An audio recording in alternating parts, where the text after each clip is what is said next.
नमस्कार दोस्तों, जय हिंद। स्वागत है आप सभी का आपके अपने यूट्यूब चैनल सक्सेस विज्ञान में एक कदम सफलता की ओर। दोस्तों, आज हम लोग यूथ बुक से यूपी स्पेशल की क्लास करेंगे, जो कि एक ही वीडियो में आपका पूरा यूपी स्पेशल ख़त्म हो जाएगा। इसमें चैप्टर वाइज क्वेश्चन दिए गए हैं विद एक्सप्लेनेशन। तो ये ज़्यादातर इसमें जो क्वेश्चन दिए गए हैं प्रीवियस ईयर है, जो पिछले कुछ सालों में सभी एग्ज़ाम में क्वेश्चन आए हैं। तो ये लोअर पीसीएस के लिए भी काफ़ी इंपॉर्टेंट हो जाता है। तो चलिए शुरू करते हैं। पहला चैप्टर है संक्षिप्त अवलोकन यूपी के बारे में। तो पहला क्वेश्चन दिया गया है, जो कि लेखपाल में भी इस बार आया था। कुंवर दिग्विजय सिंह बाराबंकी उत्तर प्रदेश के एक प्रसिद्ध खिलाड़ी किस खेल से संबंधित थे? तो ये जो थे हॉकी से संबंधित थे। लेखपाल में इसी बार क्वेश्चन आया हुआ था। तो ये उत्तर प्रदेश के बाराबंकी ज़िले के रहने वाले थे। इनका लोकप्रिय नाम जो है केडी बाबू था। तो इन्हीं के नाम पे जो है ये स्टेडियम खुला था, केडी सिंह बाबू स्टेडियम। उन्होंने लंदन ओलंपिक 1948 में स्वर्ण पदक जीतने वाली भारतीय टीम के उपकप्तान तथा हेलसिंकी ओलंपिक 1952 की टीम के कप्तान थे। इसमें भी भारत ने स्वर्ण पदक जीता था। तो ये केडी सिंह बाबू स्टेडियम का जो है ये पूरा नाम है कुंवर दिग्विजय सिंह। तो ये इन्हीं के नाम पे स्टेडियम भी है लखनऊ में। ये ध्यान रखिएगा। ये भी पूछ जा सकता है कि कहाँ से ये संबंधित हैं, कौन से ज़िले से। तो ये बाराबंकी के रहने वाले थे। अगला क्वेश्चन है उत्तर प्रदेश दिवस कब मनाया जाता है? तो उत्तर प्रदेश दिवस जो है ये कब मनाया जाता है? 24 जनवरी को। उत्तर प्रदेश दिवस 24 जनवरी को प्रतिवर्ष मनाया जाता है। 24 जनवरी 1950 को संयुक्त प्रांत का नाम जो है उत्तर प्रदेश रखा गया था। उत्तर प्रदेश दिवस मनाए जाने की शुरुआत जो है 2018 में की गई थी। तो इससे भी पूछा जा सकता है कि 2026 में जो बनाया गया वो कौन से नंबर का था। 2018 में पहली बार मनाया गया था, तो आप लोग जोड़ के देख लीजिएगा 2026 में कौन से नंबर का ये उत्तर प्रदेश दिवस था। अगला है उत्तर प्रदेश का राज पक्षी कौन सा है? तो ये हो जाएगा सारस क्रेन। ये जो है दुनिया का सबसे बड़ा उड़ने वाला पक्षी भी है। इसका वैज्ञानिक नाम ग्रस एंटीगोन है, ध्यान रखिएगा। अगला देखते हैं निम्नलिखित में से कौन सा उत्तर प्रदेश का राज्य पशु है? तो ये सब नॉर्मल चीज़ें हैं। तो कौन सा हो जाएगा? स्वैम्प डियर, दलदली हिरण या फिर बारहसिंगा। यहाँ पे सारी चीज़ें दी गई हैं। यहाँ का राष्ट्रीय पक्षी सारस अथवा क्राउच हो गया। राजकीय पुष्प पलाश या टेसु, जिसे 2011 में अपनाया गया था। राजकीय वृक्ष जो है अशोक है, कहीं कहीं सीता अशोक लिखा रहता है। राजकीय खेल हॉकी तथा राजकीय चिन्ह जो है एक वृत्त में 2 मछली, एक तीर धनुष तथा बीच में बहती गंगा यमुना नदियाँ, जो कि 1938 में स्वीकृत हुआ था। अगला है निम्नलिखित में से कौन सा कथन उत्तर प्रदेश के सुल्तानपुर जिले के बारे में सही है? सुल्तानपुर जिले के बारे में पूछा गया है। तो पहला दिया गया है इसका पुराना नाम मिसापुर था। इसका पुराना नाम मिसापुर था, ये तो सही नहीं है। दूसरा है सुल्तानपुर जिला दक्षिण में अयोध्या और अंबेडकर नगर जिला से घिरा हुआ है, तो ये भी नहीं सही है। तीसरा है सुंदरलाल मेमोरियल हॉल यहाँ स्थित है, तो ये वाला सही है। तो केवल सी ऑप्शन यहाँ पे करेक्ट है। ऑप्शन डी यहाँ पे करेक्ट हो जाएगा, केवल सी सही है। सुल्तानपुर ज़िले का पुराना नाम जो है ये खुशभवनपुर था। यह ज़िला उत्तर में जो है फैज़ाबाद, अंबेडकर नगर, उत्तर पश्चिम में बाराबंकी, पूर्व में जौनपुर, आजमगढ़, पश्चिम में अमेठी तथा दक्षिण में प्रतापगढ़ से घिरा हुआ है। तो वहाँ पे उल्टा दिया हुआ था।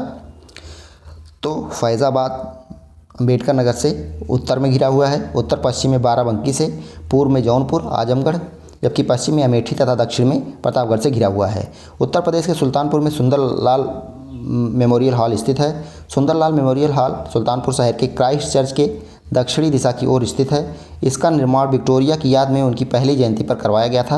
वर्तमान समय में विक्टोरिया मंजिल के नाम से जाना जाता है।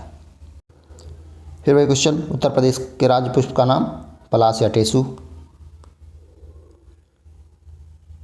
निम्नलिखित में से कौन सा उत्तर प्रदेश का सीमावर्ती राज्य नहीं है? सीमावर्ती राज्य नहीं है तो हरियाणा है, बिहार है, मध्य प्रदेश है, जबकि उड़ीसा नहीं है।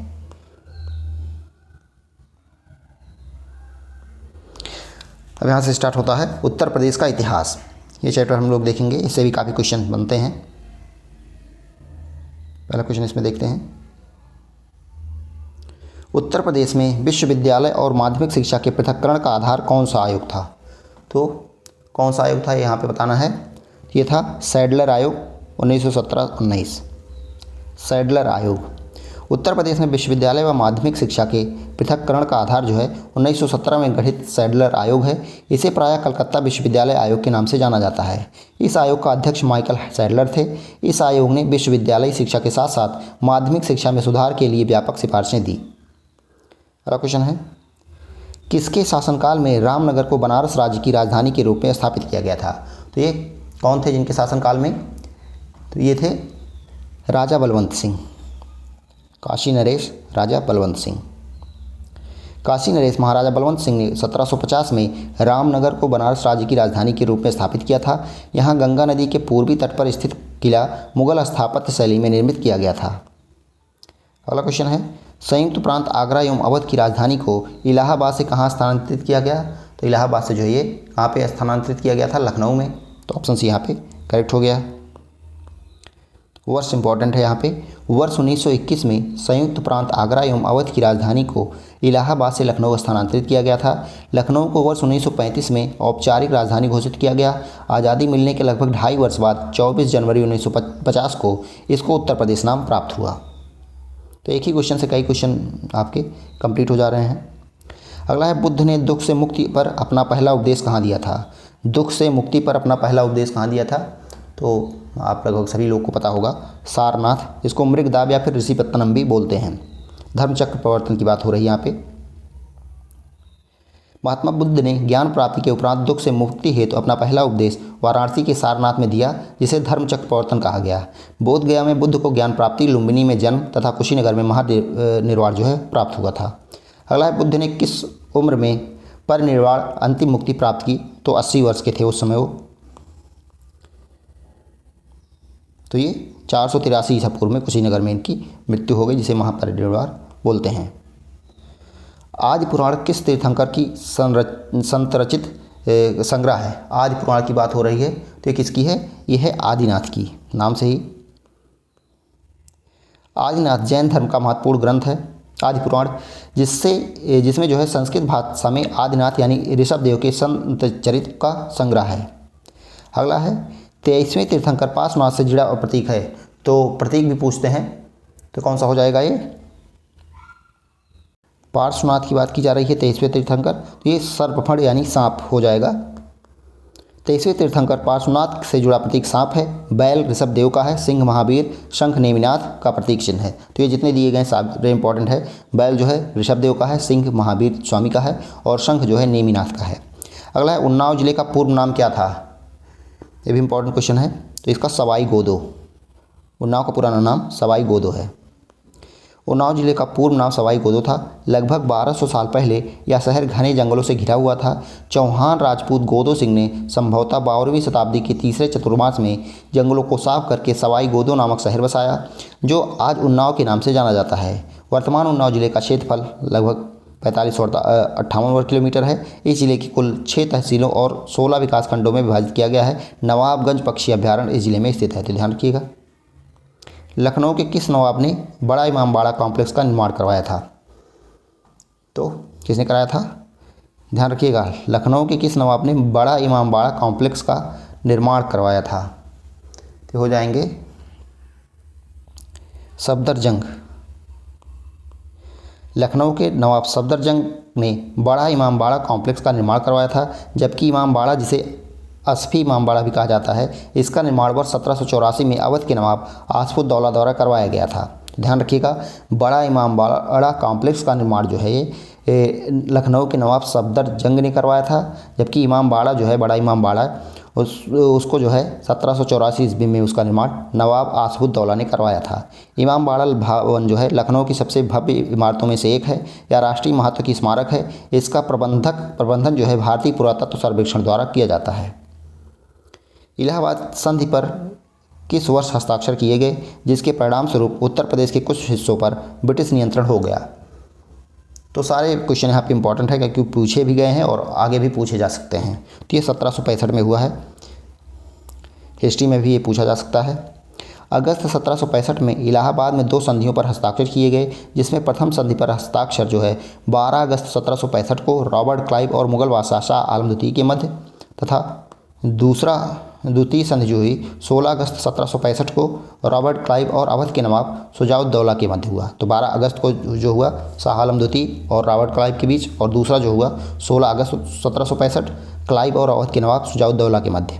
द्वितीय संधि के अंतर्गत नई कंपनी द्वारा हर्जाना के रूप में 50 लाख रुपए दिए गए और अवध में कर मुक्त व्यापार करने की छूट दी गई तथा अवध के शेष क्षेत्र को इलाहाबाद में वापस लाया गया। अगला क्वेश्चन है, प्रसिद्ध कवि अमीर खुसरो किस शहर से संबंधित हैं? तो अमीर खुसरो जो है किस शहर से संबंधित है? ये पटियाली, ऑप्शन ए यहाँ पे करेक्ट हो जाएगा। प्रसिद्ध कवि अमीर खुसरो का जन्म एटा जिले के पटियाली यानी कासगंज उत्तर प्रदेश में वर्ष 1253 में हुआ था। उन्होंने दिल्ली के 6 सुल्तानों के साथ काम किया था। अमीर खुसरो सूफियों, विशेष रूप से निजामुद्दीन औलिया के काफ़ी नज़दीक थे। उन्होंने अपने काव्य तथा संगीत के माध्यम से भारत की सूफी संस्कृति के निर्माण में महान योगदान दिया। अगला क्वेश्चन है, वर्ष 1858 में दिल्ली डिवीज़न को उत्तर पश्चिमी क्षेत्र से अलग कर दिया गया और उत्तर प्रदेश की राजधानी आगरा से स्थानांतरित कर दी गई। तो आगरा से स्थानांतरित करके कहाँ गई, ये बेसिकली पूछा गया है। तो ये इलाहाबाद। 1857 की क्रांति के बाद वर्ष 1858 में दिल्ली डिवीज़न को उत्तर पश्चिमी प्रांत से अलग करते हुए इसकी राजधानी आगरा से इलाहाबाद स्थानांतरित की गई और उत्तर पश्चिमी प्रांत तथा अवध के रूप में बटे उत्तर भारत को लेफ्टिनेंट गवर्नर तथा चीफ कमिश्नर के अधीन कर दिया गया। 1920 ईस्वी में प्रांतीय चुनाव के बाद सरकार की राजधानी इलाहाबाद से लखनऊ स्थानांतरित करने की घोषणा की गई। सन 1921 में लखनऊ में विधान परिषद की स्थापना की गई और प्रांत का मुख्यालय प्रयागराज से लखनऊ स्थानांतरित कर दिया गया।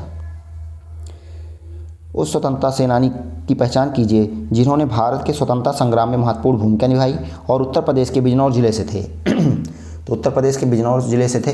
तो ये कौन थे? बख्त खान, ऑप्शन यहाँ पे करेक्ट हो जाएगा। थे बख्त खान।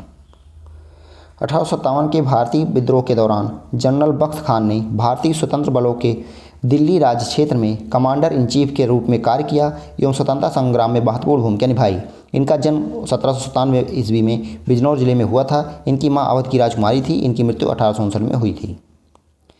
अवध किसान सभा के संबंध में निम्नलिखित कथनों पर विचार कीजिए। अवध किसान सभा, तो इनमें से देखना है कौन सा सही है। पहला दिया गया है 1920 में रूर प्रतापगढ़ में गठित, ये तो सही है। दूसरा दिया गया है किसानों के विरुद्ध तालुकदारों की दमनकारी प्रथाओं के जवाब में बनाई गई। तीसरा नजराना और बेगार का उन्मूलन करने का किया गया, मतलब इसको बंद करने के लिए आह्वान किया गया। चौथा दिया गया है महात्मा गांधी और जवाहरलाल नेहरू जैसे नेताओं का ध्यान आकर्षित किया जिन्होंने इनके मुद्दों को समर्थन किया।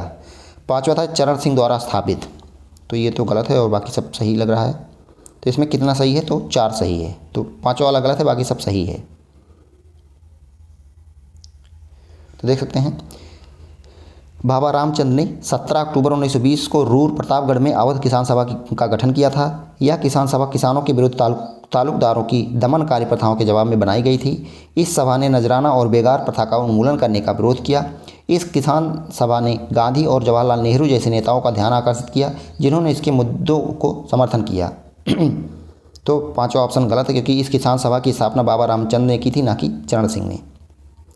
1857 के विद्रोह के निम्नलिखित केंद्रों का उनके संबंधित नेताओं से मिलान करें। तो मिलान करना है, देखते हैं। तो लखनऊ में कौन थी? बेगम हजरत महल, तो सी हो जाएगा। इलाहाबाद के मौलवी लियाकत अली थे। मेरठ से कौन थे? मेरठ से कदम सिंह थे और मथुरा से देवी सिंह। देख सकते हैं लखनऊ से बेगम हजरत महल, इलाहाबाद से मौलवी लियाकत अली, मेरठ से कदम सिंह और मथुरा से देवी सिंह। एका आंदोलन 1921-22 के बारे में निम्नलिखित में से कौन सा कथन जो है गलत है? एका आंदोलन की बात हो रही है, कौन सा इसमें से गलत है? पहला दिया गया है एका आंदोलन का नेतृत्व बहराइच के पासी आदिवासी किसानों ने अंग्रेजों के खिलाफ किया था, तो सही है। दूसरा दिया गया है यह आंदोलन मुख्य रूप से जमींदारों के नेतृत्व में ब्रिटिश नीतियों के विरुद्ध था, तो यही गलत हो जाएगा। बाकी इस आंदोलन को प्रारंभ में भारतीय राष्ट्रीय कांग्रेस का समर्थन प्राप्त था, ये भी सही है। यह आंदोलन सबसे पहले लखनऊ में शुरू हुआ और बाद में बाराबंकी, हरदोई, बहराइच और सीतापुर तक फैल गया। तो बी ऑप्शन इनकरेक्ट, मतलब इसमें गलत दिया गया है, तो वही करेक्ट हो जाएगा। देख सकते हैं यहाँ पे एका आंदोलन 1921-22 उत्तर प्रदेश के अवध क्षेत्र में किसानों का शोषण के विरुद्ध आंदोलन था। तो किसानों का शोषण के विरुद्ध जो है ये आंदोलन था। इसका नेतृत्व मदारी पासी ने किया। यह आंदोलन उच्च लगान दर, किसानों का उत्पीड़न एवं शोषण, नजराना लेना जैसे अत्याचारों के विरुद्ध किया गया। आंदोलन को कांग्रेस का समर्थन प्राप्त था। इसका विस्तार क्षेत्र लखनऊ, बाराबंकी, हरदोई, बहराइच, सीतापुर इत्यादि क्षेत्रों में फैला हुआ था। अगला है मध्यकालीन भारत के प्रसिद्ध सूफी संत का नाम बताइए जो उत्तर प्रदेश के थे और उन्होंने आखिरी कलाम और पद्मावत की रचना की। तो आखिरी कलाम और पद्मावत की रचना किसने की थी? तो ये कौन हो जाएंगे? मलिक मोहम्मद जायसी। जायस के ये रहने वाले थे। तो मलिक मोहम्मद जायसी अमेठी के निकट जायस के रहने वाले थे। तो ये भी पूछा जा सकता है वो कहाँ के रहने वाले थे, क्योंकि यूपी स्पेशल है तो कुछ भी पूछा जा सकता है। जायसी सूफी प्रेम मार्ग की शाखा के सर्वश्रेष्ठ कवि माने जाते हैं। उनकी पद्मावत रचना प्रेमाख्यान परंपरा का सर्वश्रेष्ठ प्रबंध काव्य है। जायसी की प्रमुख रचनाएं पद्मावत, अखरावट, आखिरी कलाम है। अगला क्वेश्चन देखते हैं। मूल रूप से बलिया उत्तर प्रदेश के रहने वाले श्री चंद्रशेखर ने राष्ट्रीय नेता बनने से पहले उत्तर प्रदेश में किस राजनीतिक दल के महासचिव 1955-56 के रूप में कार्य किया था? तो ये थे प्रजा सोशलिस्ट पार्टी। चंद्रशेखर की बात हो रही है जो कि प्रधानमंत्री भी बने। मूल रूप से बलिया उत्तर प्रदेश के रहने वाले श्री चंद्रशेखर राष्ट्रीय नेता बनने से पहले प्रजा सोशलिस्ट पार्टी के महासचिव 1955-56 के रूप में कार्य किया। वह 1977 से 1988 तक जनता पार्टी के अध्यक्ष रहे। तो 1977 से 1988 तक ये जनता पार्टी के भी अध्यक्ष रहे। वर्ष 1965 में कांग्रेस में शामिल हुए और 1967 में कांग्रेस संसदीय दल के महासचिव चुने गए। वह लोकतांत्रिक मूल्यों और सामाजिक बदलाव के प्रति प्रतिबद्धता की राजनीति को चुने। अगला क्वेश्चन है, अवध के शासन के अंतिम चरण में कानपुर का निर्माण कई गांवों को मिलाकर किया गया था। निम्नलिखित में से कौन सा गांव उन गांवों में शामिल नहीं था? तो ये बताना है, ये शायद बीपीओ में आया था। तो सीसा मऊ शामिल था, कुरस्वाम शामिल था, पटकापुरा शामिल था, जबकि बिठूर शामिल नहीं था। तो ऑप्शन सी यहाँ पे करेक्ट हो जाएगा। कानपुर का गठन जो है अवध के शासन के अंतिम चरण में कई गांवों को मिलाकर किया गया था। इस गांव में सीसा मऊ, कुरस्वाम, पटकापुरा और जूही गांव शामिल थे, जबकि बिठूर इसमें शामिल नहीं था। इस शहर की स्थापना सचेंदी राज्य के राजा हिंदू सिंह ने की थी। कानपुर का मूल नाम कानपुर है। अगला क्वेश्चन दिया गया है इस पर, मुगल साम्राज्य के पतन के बाद 1803 में अंग्रेजों द्वारा आगरा शहर पर कब्जा करने के पहले किस सत्ता का नियंत्रण था? अंग्रेजों द्वारा आगरा शहर पर कब्जा करने से पहले किस सत्ता का नियंत्रण था 1803 से पहले? तो ये किसका था? तो ये मराठाओं का था।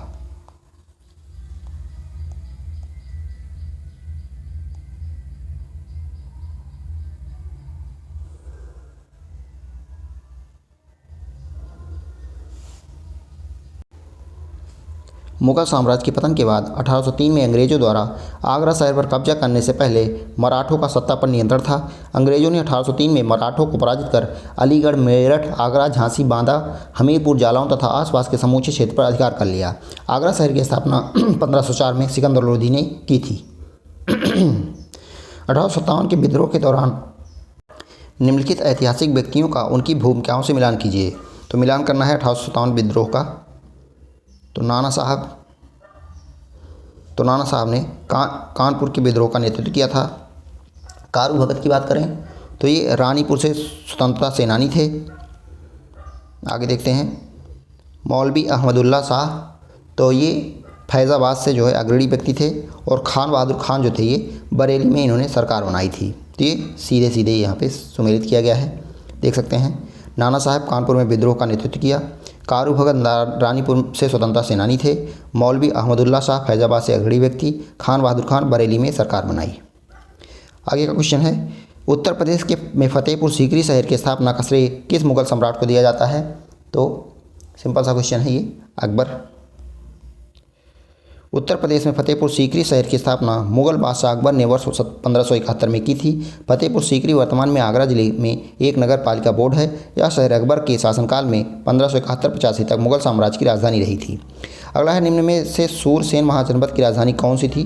सूरसेन महाजनपद की राजधानी पूछा गया है, तो इसकी राजधानी मथुरा थी। यहाँ पे कुछ महाजनपद दिए गए हैं, उसकी राजधानी सूरसेन की राजधानी मथुरा, वज्र की वैशाली, अंग की चंपा और काशी की वाराणसी। प्राचीन कौशल साम्राज्य की राजधानी डैश बौद्धों के लिए पवित्र है क्योंकि यहाँ पर बुद्ध ने अपने सबसे महान चमत्कार किए थे, जिसमें उनकी कई छवियों का निर्माण भी शामिल था। तो ये कौन सा करेक्ट हो जाएगा यहाँ पे? श्रावस्ती हो जाएगा। प्राचीन कौशल महाजनपद की राजधानी श्रावस्ती थी। तो कौशल महाजनपद की राजधानी कौन सी थी? श्रावस्ती थी। या बौद्ध धर्म का एक पवित्र जो है स्थल है। बुद्ध ने अपने जीवन का अधिकांश समय श्रावस्ती में बिताया और यहीं पर उन्होंने अपने जीवन के कई महान चमत्कार किए थे। निम्नलिखित में से कौन सा स्थान उत्तरी कौशल जनपद की राजधानी था? ध्यान दीजिएगा, उत्तरी कौशल की राजधानी यहाँ पे पूछा गया है। तो ये अहिच्छत्र था। उत्तरी कौशल की पूछेंगे तो अहिच्छत्र हो जाएगा और दक्षिणी का जो है काम्पिल्य था। सॉरी, यहाँ पे कौशल का पूछा गया है, उत्तरी कौशल का। तो उत्तरी कौशल का जो है ये श्रावस्ती हो जाएगा। दक्षिणी कौशल का जो है ये साकेत हो जाएगा। तो ध्यान दीजिएगा, उत्तरी कौशल की राजधानी जो थी ये श्रावस्ती थी। महाजनपद काल में कौशल महाजनपद के उत्तरी कौशल जनपद की राजधानी श्रावस्ती थी, जबकि दक्षिणी कौशल महाजनपद की राजधानी साकेत यानी कि अयोध्या थी। यहाँ का प्रसिद्ध राजा प्रसेनजित था। महात्मा बुद्ध ने सर्वाधिक वर्षाकाल जो है श्रावस्ती में ही बिताया था। अगला है वर्ष 1909 में आगरा में आयोजित उत्तर प्रदेश संयुक्त प्रांत कांग्रेस के सामाजिक सम्मेलन की अध्यक्षता किसने की थी? तो ये किसने की थी? तो ये मोतीलाल नेहरू ने की थी। फतेहपुर सीकरी को पहले फतहाबाद के नाम से जाना जाता था। यहाँ फतह शब्द का अर्थ जीत है। यह शब्द निम्नलिखित में से किस भाषा से लिया गया है? तो ये भी पूछा जा सकता है। तो ये फारसी भाषा से लिया गया है।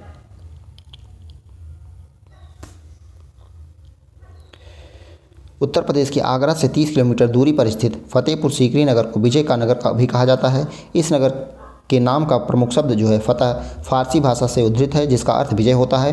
मुगल काल में बादशाह अकबर 1556 से 1605 ईस्वी ने साम्राज्य की राजधानी आगरा से फतेहपुर सीकरी हस्तांतरित की थी। मुगल काल में निर्मित यहाँ की प्रमुख इमारतें जामा मस्जिद, बुलंद दरवाज़ा, पंचमहल, इबादत खाना आदि हैं। उत्तर प्रदेश के किस शहर में ऐतिहासिक स्मारक जैसे बड़ा इमामबाड़ा और छोटा इमामबाड़ा स्थित है? तो ये लखनऊ में हो जाएगा। उत्तर प्रदेश के लखनऊ शहर में ऐतिहासिक स्मारक बड़ा इमामबाड़ा और छोटा इमामबाड़ा स्थित हैं। इसे भूल भुलैया भी कहते हैं। बड़ा इमामबाड़ा आसफुद्दौला ने बनवाया था। इसमें आसफी मस्जिद भी है, जहां पर गैर मुस्लिमों का प्रवेश वर्जित है। मस्जिद परिसर के आंगन में 2 ऊंची मीनारें हैं। अगला है परमहंस योगानंद गिरी, जिन्होंने पश्चिम को योग के ज्ञान से परिचित कराया, का जन्म कहाँ पर हुआ था? तो इनका जन्म जो है कहाँ पर हुआ था? गोरखपुर में हुआ था। परमहंस श्री योगानंद गिरी मुकुंद लाल घोष का जन्म 5 जनवरी 1893 को गोरखपुर उत्तर प्रदेश में हुआ था। श्री योगानंद 20वीं सदी के एक प्रसिद्ध आध्यात्मिक गुरु, योगी तथा संत थे। इन्होंने पश्चिम में योग दर्शन की शिक्षाओं के प्रसार के साथ साथ अपने अनुयायियों को क्रिया योग उपदेश दिया तथा पूरे विश्व में इसका प्रचार प्रसार किया। अगला चैप्टर है उत्तर प्रदेश की कला, संस्कृति एवं विरासत। तो इसमें देखते हैं पहला क्वेश्चन, प्रयाग प्रशस्ति शिलालेख जो समुद्रगुप्त की प्रशंसा करता है, किस दरबारी कवि ने लिखा था? तो ये प्रयाग प्रशस्ति कौन थे? ये हरिशेण थे। प्रयाग प्रशस्ति शिलालेख जो समुद्रगुप्त की प्रशंसा करता है की रचना उनके दरबारी कवि हरिशेण ने की थी। यह संस्कृत भाषा में लिखी गई है। इसमें समुद्रगुप्त की वीरता, विजयों और उनके शासनकाल का वर्णन है। यह इलाहाबाद प्रयागराज में स्थित अशोक स्तंभ पर उत्कीर्ण है। अगला क्वेश्चन है लखनऊ चित्रकला शैली का विकास अवध के किस नवाब के अधीन हुआ था? तो ये कौन सा यहाँ पे करेक्ट हो जाएगा? Option C, Asaf-ud-Daula. लखनऊ चित्रकला शैली का विकास अवध के नवाब आसफुद्दौला के अधीन हुआ। लखनऊ में चित्रकला की वास एवं टप्पा के नाम से 2 शैली विकसित हुई। तो ये भी शैलियाँ आप लोग ध्यान रखेंगे। तो लखनऊ चित्रकला में वास एवं टप्पा नाम की 2 शैली विकसित हुई। लखनऊ में चित्रकला शैली का विकास मुख्य रूप से अवध के नवाबों के संरक्षण और यूरोपीय प्रभाव से हुआ। उत्तर प्रदेश में स्थित भदोही निम्नलिखित में से किस कला के लिए प्रसिद्ध है? तो सभी को पता होगा, कालीन नगरी। तो हो जाएगा कालीन निर्माण।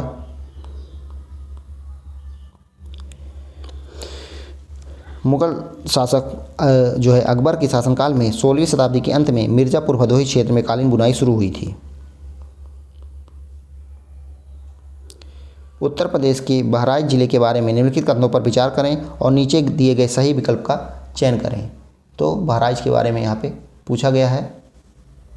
तो पहला दिया गया है जिले में बने गेहूं के डंठल से बने हस्तशिल्प उत्पादों ने बहुत लोकप्रियता हासिल की। बिल्कुल सही है। दूसरा है इस क्षेत्र के शिल्पकार अनोखी कलाकृतियाँ बनाते हैं उन जिनके चित्रों का आकार गेहूं के डंठल का उपयोग करके कपड़े के फ्रेम पर तैयार किया जाता है। इन कलाकृतियों की चमक समय के साथ बढ़ती जाती है। तो ये भी सही है। सही है। बहराइच देवी पाटन जिले के दक्षिण पूर्वी भाग में स्थित है। तो ये दक्षिण भाग में नहीं स्थित है, तो ए भी करेक्ट हो जाएगा। देख लेते हैं यहाँ पे, बहराइच जिले में बने गेहूं के डंठल से हस्तशिल्प उत्पादों ने बहुत लोकप्रियता हासिल की है। इस हस्तकला को बहराइच जिले के खास पहचान माना जाता है। इस क्षेत्र के शिल्पकार अनोखी कलाकृतियां बनाते हैं जिनके चित्रों का आकार गेहूं के डंठल का उपयोग करके कपड़े के फ्रेम पर तैयार किया जाता है। इन कलाकृतियों की चमक समय के साथ बढ़ती है। बहराइच देवी पाटन मंडल के उत्तर पूर्वी भाग में स्थित है, ना कि दक्षिण में। तो सी वाला गलत है, बाकी ए भी करेक्ट है।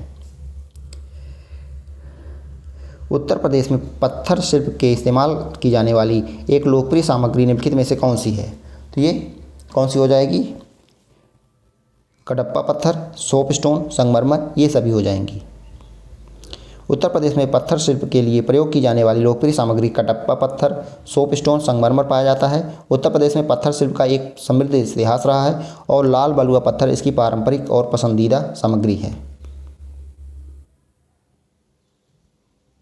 अगला क्वेश्चन दिया गया है, प्रसिद्ध हस्तियों और उत्तर प्रदेश में उनके जन्म स्थान की निम्नलिखित में से कौन सी जोड़ी गलत है? कौन सी गलत है ये यहाँ पे बताना है। तो पहला दिया गया है पंडित रविशंकर वाराणसी, ये तो करेक्ट है। नवाजुद्दीन सिद्दीकी मुजफ्फरनगर, ये भी करेक्ट है। और तीसरा दिया गया सौरभ शुक्ला गोरखपुर, ये भी सही है। चौथा दिया गया मुजफ्फर अली प्रयागराज, तो यही गलत दिया गया है। मुजफ्फर अली जो है ये इनका संबंध लखनऊ से है। मुजफ्फर अली का जन्म जो है लखनऊ में हुआ था, ना कि प्रयागराज में। जबकि रविशंकर जो थे, पंडित रविशंकर, इनका जन्म स्थान वाराणसी, नवाजुद्दीन सिद्दीकी का जन्म स्थान मुजफ्फरनगर और सौरभ शुक्ला का जन्म स्थान गोरखपुर है। निम्नलिखित जीआई भौगोलिक यानी जीआई टैग उत्पादों और स्थान का मिलान करें। तो मिलान करना है यहाँ पे। पहला दिया गया है वॉल हैंगिंग। वॉल हैंगिंग कहाँ का है? यह है गाजीपुर का। हस्त निर्मित दरियाँ, ये कहाँ का हो जाएगा? मिर्ज़ापुर का। कैंची तो मेरठ की। हस्त निर्मित कालीन जो है ये भदोही की हो जाएगी। यहाँ पे दिया गया है वॉल हैंगिंग्स गाजीपुर, हस्त निर्मित दरियाँ मिर्ज़ापुर, कैंची मेरठ और हस्त निर्मित कालीन जो है ये भदोही की हो जाएगी। उत्तर प्रदेश राज्य में डैश शहर पीतल के बर्तन और हस्तशिल्प के लिए प्रसिद्ध है। तो ये मुरादाबाद हो जाएगा। सभी को यहाँ पे देख सकते हैं, मुरादाबाद पीतल के बर्तन और हस्तशिल्प, सहारनपुर लोहे के बाट उद्योग, आगरा मिट्टी खिलौना उद्योग, लखनऊ जरदोजी व चिकनकारी। अगला दिया गया फर्रुखाबाद डैश कला का पर्याय बन गया है। तो फर्रुखाबाद की बात हो रही है यहाँ पे, ना कि फिरोज़ाबाद की बात। तो ध्यान रखिएगा, यहाँ पे कौन सा करेक्ट हो जाएगा? हाथ छपाई। तो ये फर्रुखाबाद हाथ छपाई हो जाएगा, ये ध्यान रखिएगा। फिरोज़ाबाद और फर्रुखाबाद में आप लोग कन्फ्यूज मत होगा। फर्रुखाबाद हाथ छपाई कला का पर्याय बन गया है। रक्त मुद्रण भारत का एक प्राचीन शिल्प है। इस कला के प्रमुख केंद्र उत्तर प्रदेश राज्य में ही सीमित हैं। लखनऊ, बनारस, पिलखुआ और फर्रुखाबाद इस कला के कुछ प्रसिद्ध केंद्र हैं। डैश कला जो है मथुरा से स्टेंसिलिंग की पारंपरिक कला है। तो ये कौन सी हो जाएगी? ये सांझी कला। सांझी कला मथुरा से स्टेंसिलिंग की पारंपरिक कला है। इसकी शुरुआत ब्रज में हुई तथा यह श्री कृष्ण की लीलाओं से जुड़ी कला है। तो सांझी कला जो है मथुरा से संबंधित है, श्री कृष्ण की लीलाओं से जुड़ी। ब्रोकेड डैश की प्रसिद्ध कलाकृति है। तो ब्रोकेड जो है ये वाराणसी की प्रसिद्ध कलाकृति है। ब्रोकेड वाराणसी की प्रसिद्ध कलाकृति है। भारत में बनारसी ब्रोकेड फैब्रिक्स का महिलाओं के फैशन के लिए साड़ी, ड्रेस मटेरियल और दुपट्टे के रूप में बड़े पैमाने पर उपयोग किया जाता है। अगला क्वेश्चन दिया गया है, भोजन के समय खाद्य पदार्थों को सजाने की औपचारिक परंपरा निम्नलिखित में से कौन थी? तो ये जूनियर असिस्टेंट में पूछी गई थी 2020 में। तो ये दस्तरखान। अगला क्वेश्चन है, हिंदू पौराणिक कथाओं के अनुसार मेरठ नाम संभवतः माया राष्ट्र से लिया गया है, जो असुरों के वास्तुकार माया के देश का संदर्भित करता है। माया की बेटी मंदोदरी का विवाह रामायण के निम्नलिखित में से किस व्यक्ति से हुआ था? तो ये तो सभी को पता होगा, रावण से हुआ था। लेकिन यहाँ पे क्वेश्चन ही इम्पॉर्टेंट है, क्योंकि क्वेश्चन में ही कई चीज़ें दी गई हैं। हिंदू पौराणिक कथाओं के अनुसार मेरठ नाम संभवतः माया राष्ट्र से लिया गया है। तो ये भी पूछा जा सकता है, माया राष्ट्र किस जिले से संबंधित है, किसका पूरा नाम है? तो मेरठ। जो असुरों के वास्तुकार माया के देश का संदर्भित करता है। माया की बेटी, तो माया की बेटी थी मंदोदरी का विवाह, जिनका विवाह जो है ये रावण के साथ हुआ था, तो ये ध्यान रखिएगा। अगला है उत्तर प्रदेश की वास्तुकला। ये चैप्टर देखें, यहाँ से भी क्वेश्चन पूछे जाते हैं काफ़ी। तो चलिए शुरू करते हैं।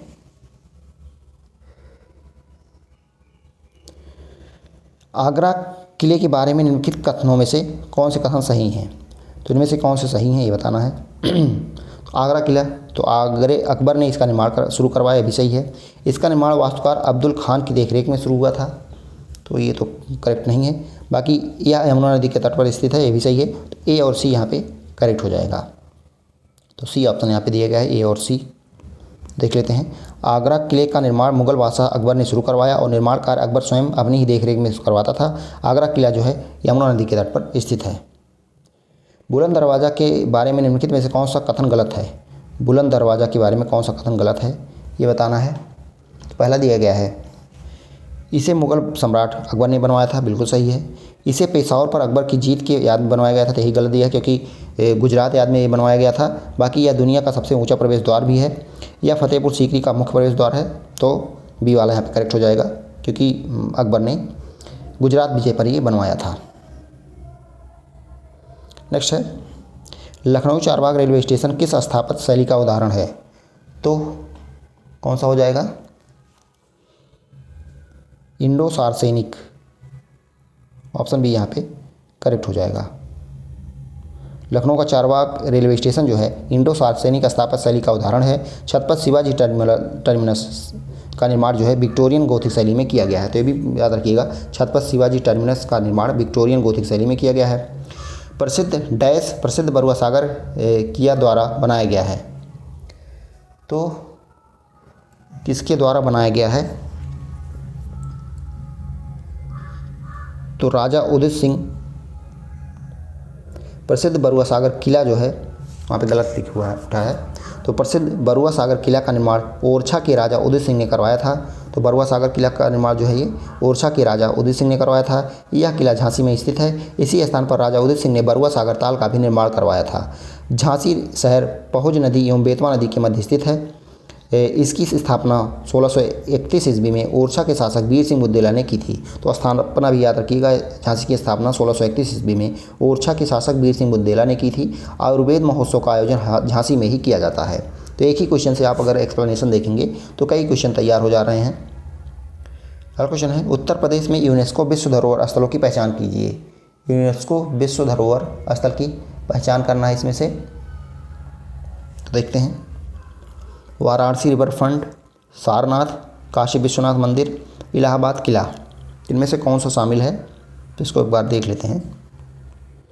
यूनेस्को के विश्व धरोहर सूची में भारत के कुल 44 स्थल शामिल हैं, जिसमें उत्तर प्रदेश की 3 साइट शामिल हैं।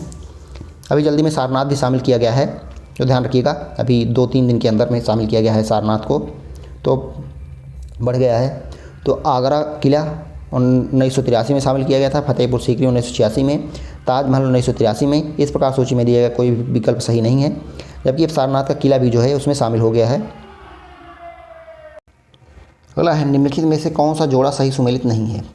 पहला दिया गया मेहताब बाग लखनऊ, तो यही नहीं है, क्योंकि मेहताब बाग जो है आगरा में है, लखनऊ में नहीं है। बाकी शंकर विमान मंडपम जो है प्रयागराज में है, सही है। लाल किला आगरा में है। ग्रीन पार्क स्टेडियम कानपुर में है, तो पहला वाला गलत दिया गया है, देख सकते हैं।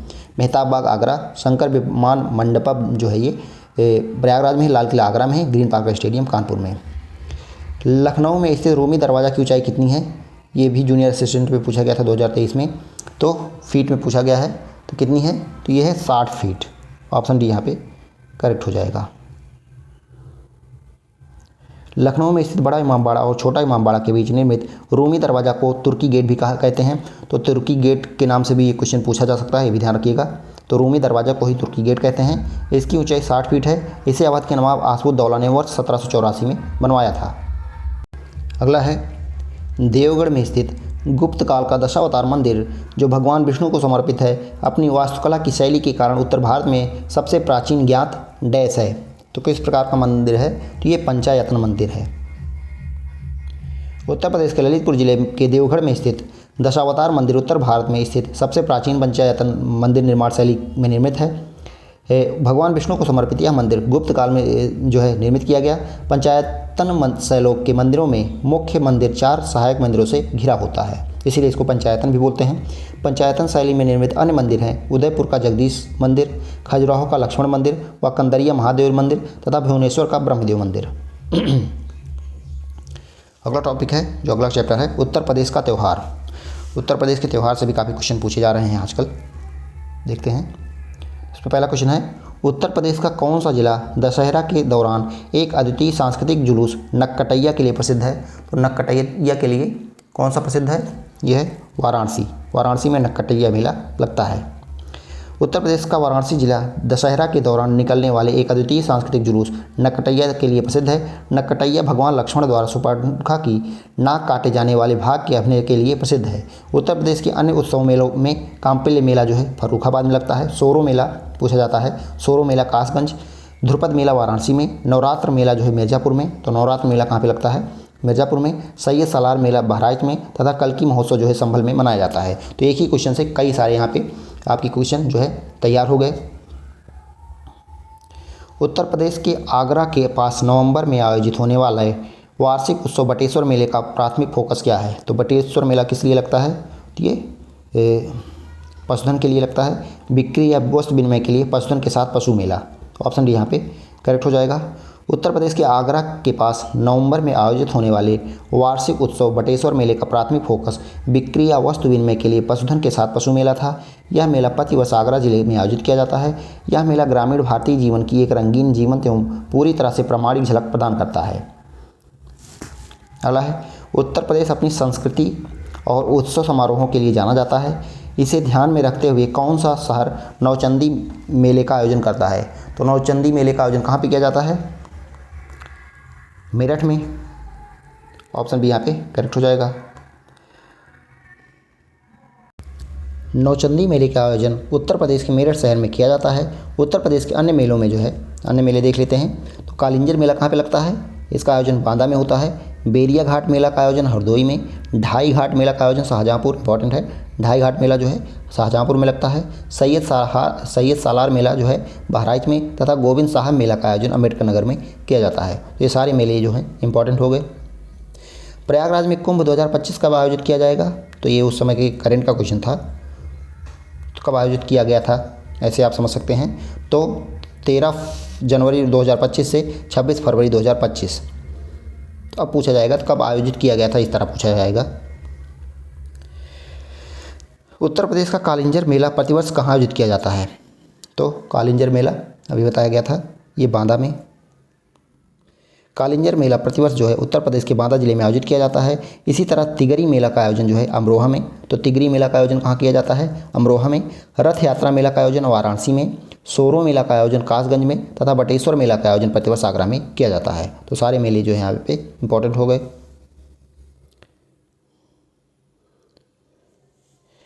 उत्तर प्रदेश में हर साल ताज महोत्सव कहाँ आयोजित किया जाता है? तो ताज महोत्सव जो है ये कहाँ आयोजित किया जाता है? तो नाम से ही पता चल रहा है, आगरा में। उत्तर प्रदेश में हर साल ताज महोत्सव आगरा में आयोजित किया जाता है। यह महोत्सव जो है यहाँ के सबसे बड़े वार्षिक महोत्सव में से एक है। इसका आयोजन प्रत्येक वर्ष फरवरी महीने में किया जाता है। यहाँ पे भी याद रखिएगा, इसका आयोजन किस महीने में किया जाता है? तो फरवरी महीने में किया जाता है। अगला है, महाकुंभ मेले की तिथि खगोलीय रूप से सूर्य, चंद्रमा और डैश की स्थिति का अध्ययन करने के बाद निर्धारित की जाती है। तो इसके अलावा ये बृहस्पति, सूर्य, चंद्रमा और बृहस्पति की स्थिति का अध्ययन करने के बाद निर्धारित की जाती है।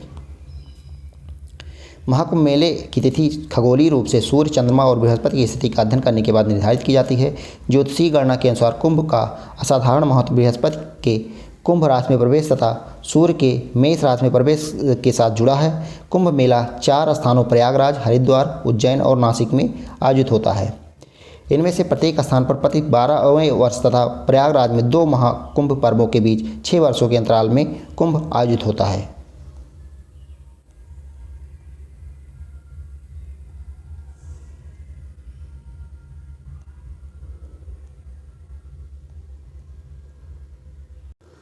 उत्तर प्रदेश के बटेश्वर मेले की सबसे महत्वपूर्ण विशेषता क्या है? तो ये पशुधन मेला है। तो ऑप्शन बी यहाँ पे करेक्ट हो जाएगा।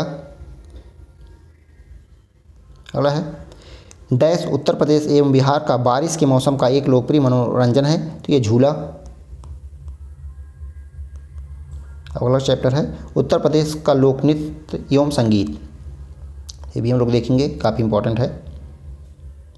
इसमें पहला क्वेश्चन है उत्तर प्रदेश का झूला नृत्य किस महीने में किया जाता है। तो झूला नृत्य किस महीने में किया जाएगा, ये श्रावण यानी सावन में। झूला नृत्य मुख्य रूप से श्रावण मास जुलाई से अगस्त में किया जाता है। श्रावण मास में वर्षा ऋतु के समय पेड़ों पर झूले डाले जाते हैं और महिलाएं पारंपरिक गीतों के साथ झूला नृत्य करती हैं। यह नृत्य भगवान कृष्ण और राधा के प्रेम को समर्पित है। अगला है उत्तर प्रदेश का कौन सा नृत्य रूप बरसात के मौसम में महिलाओं द्वारा किया जाता है। ये रिपीटेड क्वेश्चन है, ये कजरी है।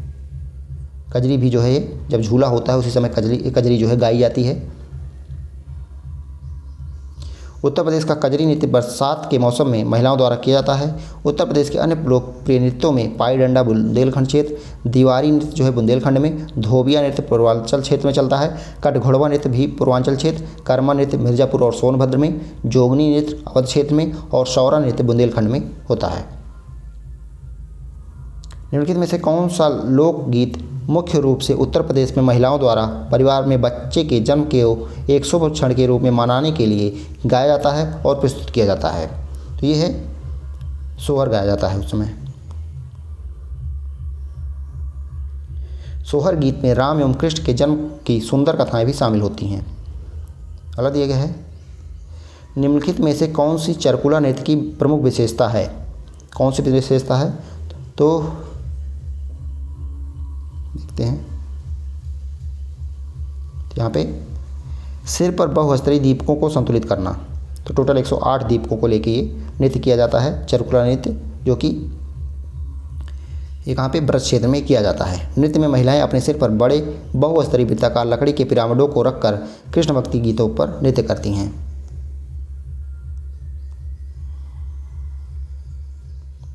निम्नलिखित में से कौन सा ख्याल नृत्य का रूप नहीं है। ख्याल नृत्य का रूप नहीं है पूछा है, तो ये घड़स्पा ख्याल है, अभिनय ख्याल है, जयपुरी ख्याल है, जबकि दीवारी ख्याल नहीं है। तो ऑप्शन यहाँ पे करेक्ट हो जाएगा। दीवारी ख्याल जो है ख्याल नृत्य का रूप नहीं है, जबकि घड़स्पा ख्याल, अभिनव ख्याल तथा जयपुरी ख्याल जो है नृत्य के प्रकारों में आते हैं। ख्याल नृत्य उत्तर प्रदेश के बुंदेलखंड क्षेत्र में पुत्र के जन्म के समय किया जाता है। बुंदेलखंड क्षेत्र के अन्य लोक नृत्यों में सौरा अथवा सोहरा, धूरिया, कानरा, घोड़ा, पाई डंडा, देवी और बड़ेड़ी आदि लोक नृत्य प्रसिद्ध हैं। डैश बनारस घराने के प्रसिद्ध ठुमरी टप्पा गायक या गायिका थी। तो ये कौन थी, ये पूछा गया है। तो ये रसूलन बाई। रसूलन बाई छोटी मैना, बड़ी मैना एवं गिरजा देवी बनारस घराने के प्रसिद्ध ठुमरी टप्पा गायिका थी। तो रसूलन बाई हो गई छोटी मैना, बड़ी मैना एवं गिरजा देवी बनारस घराने की प्रसिद्ध ठुमरी टप्पा गायिका थी। बनारस घराना गायन और वादन दोनों कलाओं के लिए प्रसिद्ध है। इस घराने को शास्त्रीय संगीत में प्रसिद्धि दिलाने में भारत रत्न 2 संगीतों पंडित रविशंकर सितार एवं बिस्मिल्लाह खां शहनाई की महत्वपूर्ण भूमिका रही है। इस घराने के प्रसिद्ध तबलावादकों में गुदई महाराज, किशन महाराज और पंडित राजन एवं साजन मिश्र रहे हैं। उत्तर प्रदेश के डैश नृत्य रूप में एक महिला नर्तक नृत्य करते समय अपने सिर पर रोशन दीपकों के एक स्तंभ को सुरक्षित करती है। तो कौन सा हो जाएगा, चरकुला ब्रज क्षेत्र में। तो चरकुला नृत्य उत्तर प्रदेश के ब्रज क्षेत्र का एक प्रचलित लोक नृत्य है जो होली के तीसरे दिन किया जाता है। ये भी ध्यान रखिएगा, ये होली के तीसरे दिन किया जाता है। इसमें पर्दा ढकी महिलाएं 108 दीपकों का चरकुला बहुस्तरीय गोलाकार लकड़ी का पिरामिड जैसा पिंजरा सिर पर रखकर कृष्ण गीतों पर नृत्य करती हैं। इसी तरह ढेड़िया नृत्य अवध क्षेत्र का एक प्रसिद्ध लोक नृत्य है। यह नृत्य राम के लंका विजय के बाद वापस आने पर स्वागत स्वरूप किया जाता है। इसमें छिद्र युक्त मिट्टी के बर्तन में दीपक जलाकर उसे सिर पर रखकर नृत्य किया जाता है। तो ध्यान रखिएगा, ढेड़िया नृत्य होता है चरकुला की तरह, कहाँ पे, अवध क्षेत्र में। रसिया गीत किस राज्य का क्षेत्रीय गीत है। रसिया गीत की बात हो रही है, तो ये कहाँ का है, उत्तर प्रदेश का। रसिया गीत उत्तर प्रदेश के ब्रज क्षेत्र का क्षेत्रीय गीत है। यह भगवान कृष्ण एवं राधा के प्रेम पर आधारित है जो मुख्यतः होली के अवसर पर गाया जाता है। अगला है थारू जनजाति नृत्य उत्तर प्रदेश के किस क्षेत्र की सांस्कृतिक पहचान है। थारू जो है तराई क्षेत्र की। थारू जनजातीय नृत्य उत्तर प्रदेश के तराई क्षेत्र की सांस्कृतिक पहचान है। थारू उत्तर प्रदेश की सर्वप्रमुख जनजाति समूह है। इस जनजाति के लोग उत्तर प्रदेश के तराई क्षेत्र गोरखपुर, महाराजगंज, लखीमपुर, श्रावस्ती एवं बहराइच जिलों में निवास करते हैं। थारू किरात वंशज और कई जातियों और उपजातियों में विभाजित है। थारू दीपावली को शोक रूप में मनाते हैं, तो ये भी ध्यान रखिएगा। कौन सी जनजाति है जो दीपावली को शोक के रूप में मनाती है? तो थारू जनजाति। निम्नलिखित में से उत्तर प्रदेश का कौन सा नृत्य मानसून के आगमन से पहले किया जाता है? मानसून के आगमन से पहले इनमें से कौन सा नृत्य किया जाता है? तो कजरी नृत्य।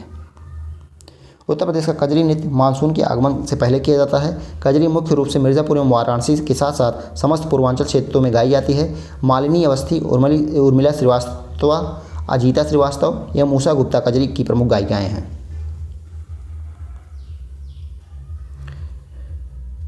कौन सा घराना ख्याल गायकी और ध्रुपद धमार का मिश्रण है? ख्याल गायकी और ध्रुपद धमार का मिश्रण कौन सा घराना है? तो यह है आगरा घराना। आगरा घराने के गायक ख्याल गायकी और उसके साथ साथ ध्रुपद व धमार में भी पारंगत थे। किराना घराना हिंदुस्तानी ख्याल गायकी के लिए, अतरौली घराना ध्रुपद धमार गायन के लिए, रामपुर घराना ख्याल गायकी के लिए तथा लखनऊ घराना ख्याल व ध्रुपद गायन के लिए प्रसिद्ध है। निम्नलिखित में से कौन से नृत्य की शुरुआत उत्तर प्रदेश में हुई? तो कथक। कथक नृत्य उत्तर प्रदेश का शास्त्रीय नृत्य है। यह भारत में प्रचलित 8 शास्त्रीय नृत्यों में से एक है। 19वीं सदी में अवध के अंतिम नवाब वाजिद अली शाह के संरक्षण को कथक का स्वर्णिम युग माना जाता है। चरकुला और दादरा किस राज्य के नृत्य हैं? तो उत्तर प्रदेश के।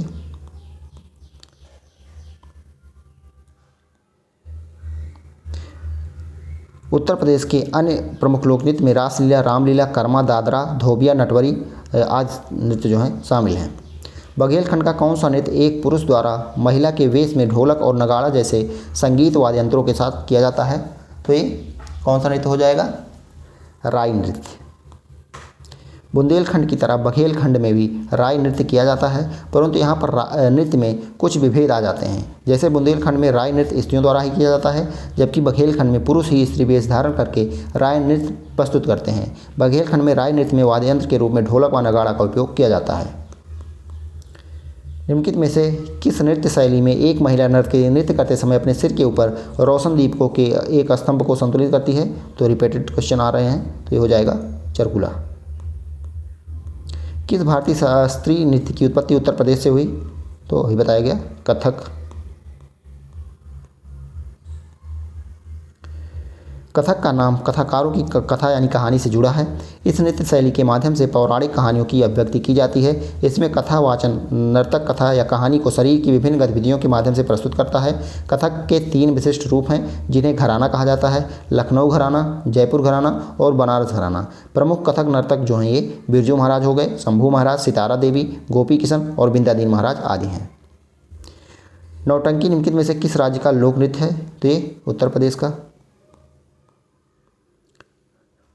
यह उत्तर प्रदेश के मुख्यतः हाथरस, कानपुर, आगरा, मथुरा, झांसी, बाराबंकी आदि जनपदों में प्रचलित है। निम्नलिखित में से किस नृत्य का मूल उत्तर प्रदेश है जो शास्त्रीय नृत्य के 8 रूपों का हिस्सा है? तो यह हो जाएगा कथक।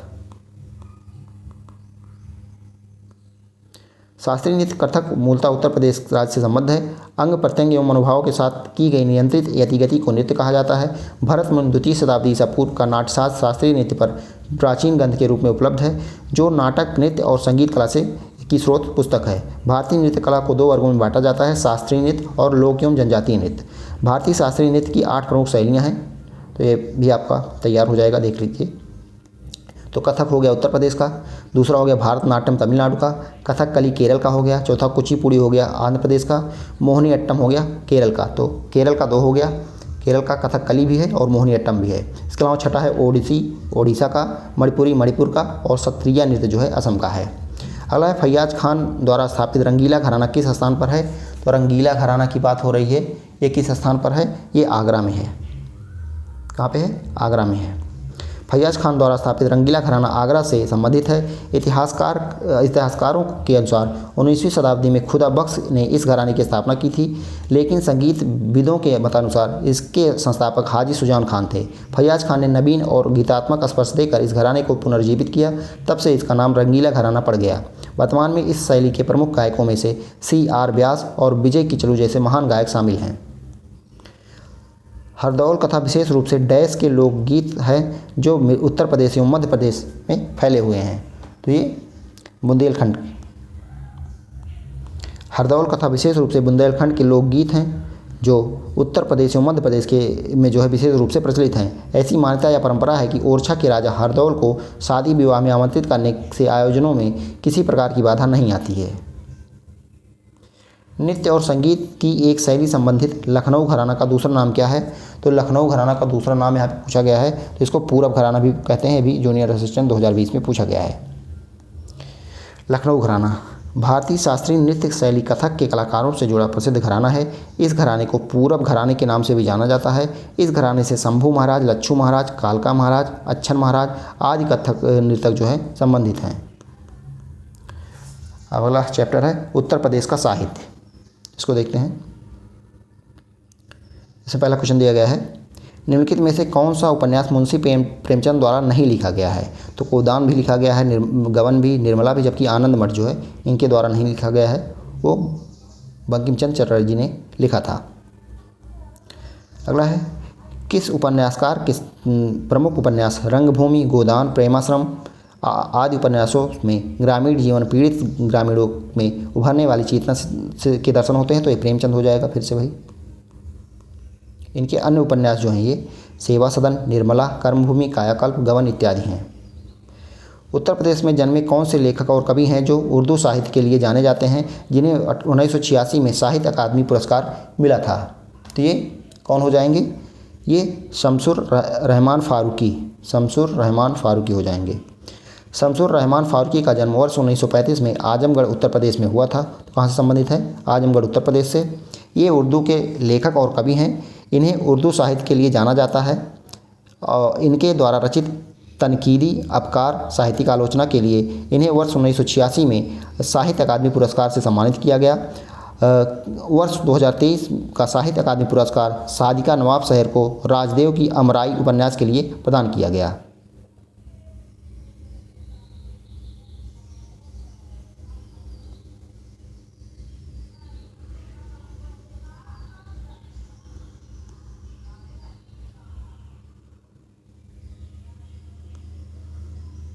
अगला है, फिराक गोरखपुरी उत्तर प्रदेश के किस प्रसिद्ध उर्दू कवि का उपनाम है?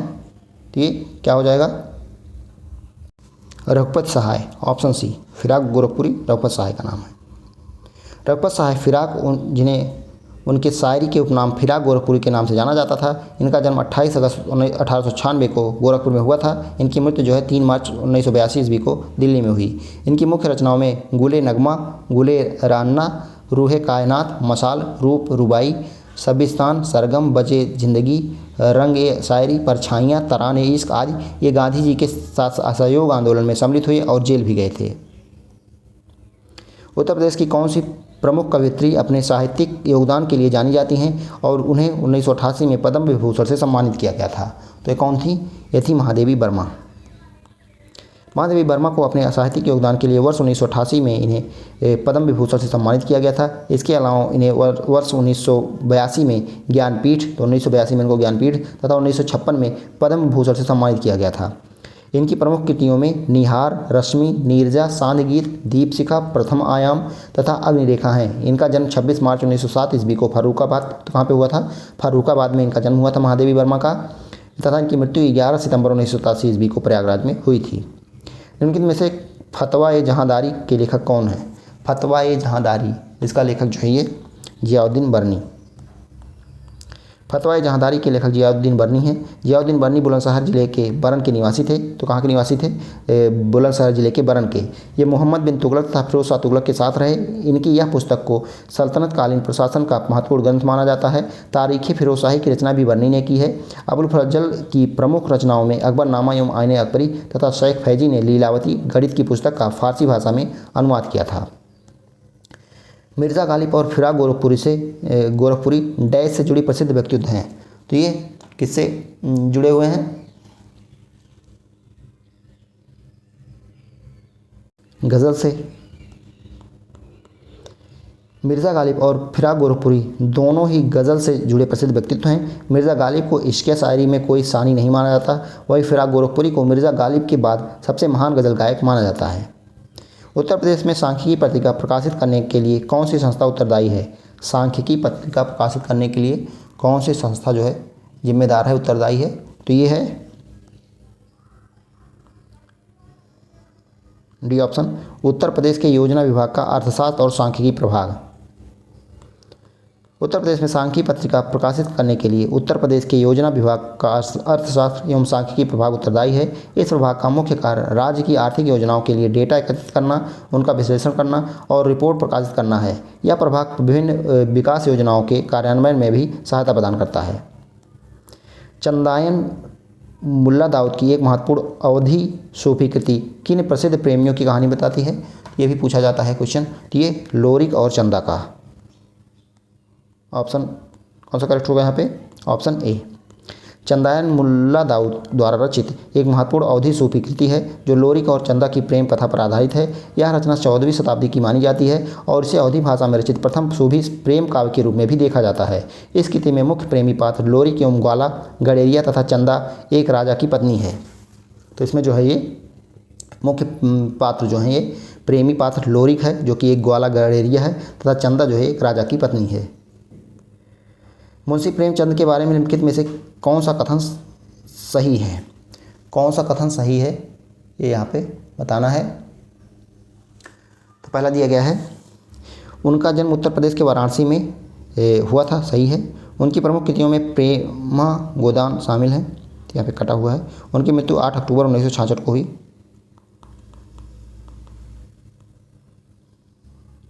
तो ए भी सही है इसमें। मुंशी प्रेमचंद का जन्म जो है 31 जुलाई 1980 को लमही गांव जनपद वाराणसी उत्तर प्रदेश में हुआ था।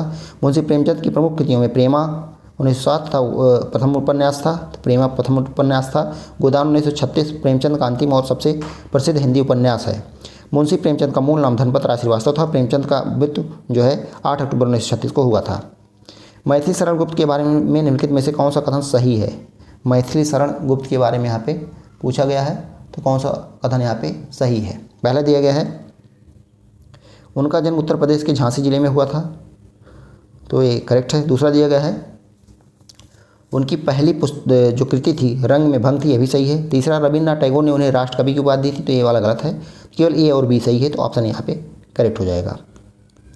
मैथिली शरण गुप्त का जन्म 3 अगस्त 1886 को चिरगांव नामक गांव में हुआ था, जो वर्तमान में झांसी जिले में स्थित है। तो गांव भी पूछ लेते हैं, चिरगांव नामक गांव में हुआ था जो कि झांसी में स्थित है।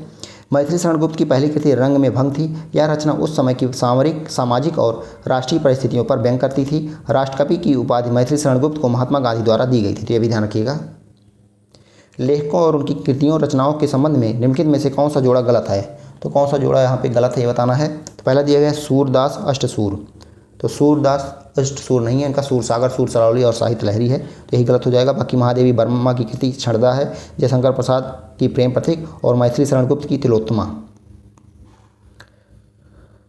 देख सकते हैं सूरदास की रचनाएं जो हैं सूरसागर, सूरसरावली और साहित्य लहरी, महादेवी वर्मा की छड़दा, गिल्लू, नीरजा और रश्मि, जयशंकर प्रसाद की प्रेम पथिक, कामायनी, ध्रुव स्वामिनी और मैथिली शरण गुप्त की तिलोत्तमा, साकेत और भारत भारती।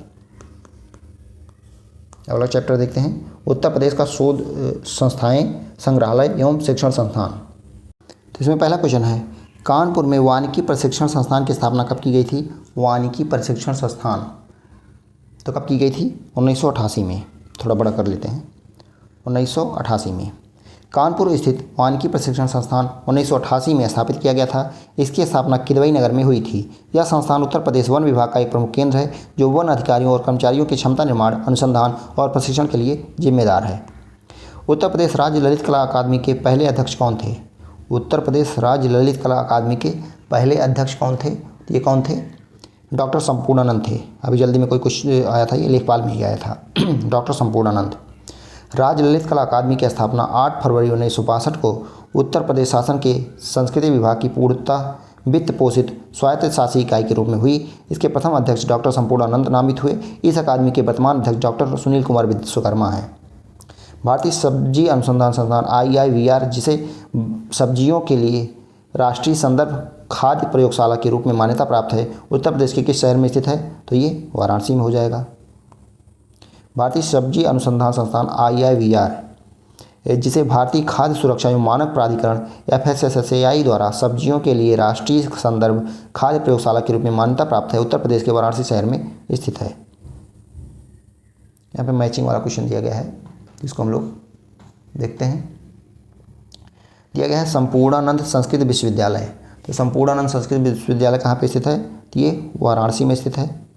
छत्रपति साहू जी महाराज विश्वविद्यालय, तो ये कानपुर में स्थित है। छत्रपति साहू जी महाराज विश्वविद्यालय जो है ये कानपुर में है। बुंदेलखंड विश्वविद्यालय कहाँ है? झांसी में है। और डॉक्टर भीमराव अम्बेडकर विश्वविद्यालय आगरा में है।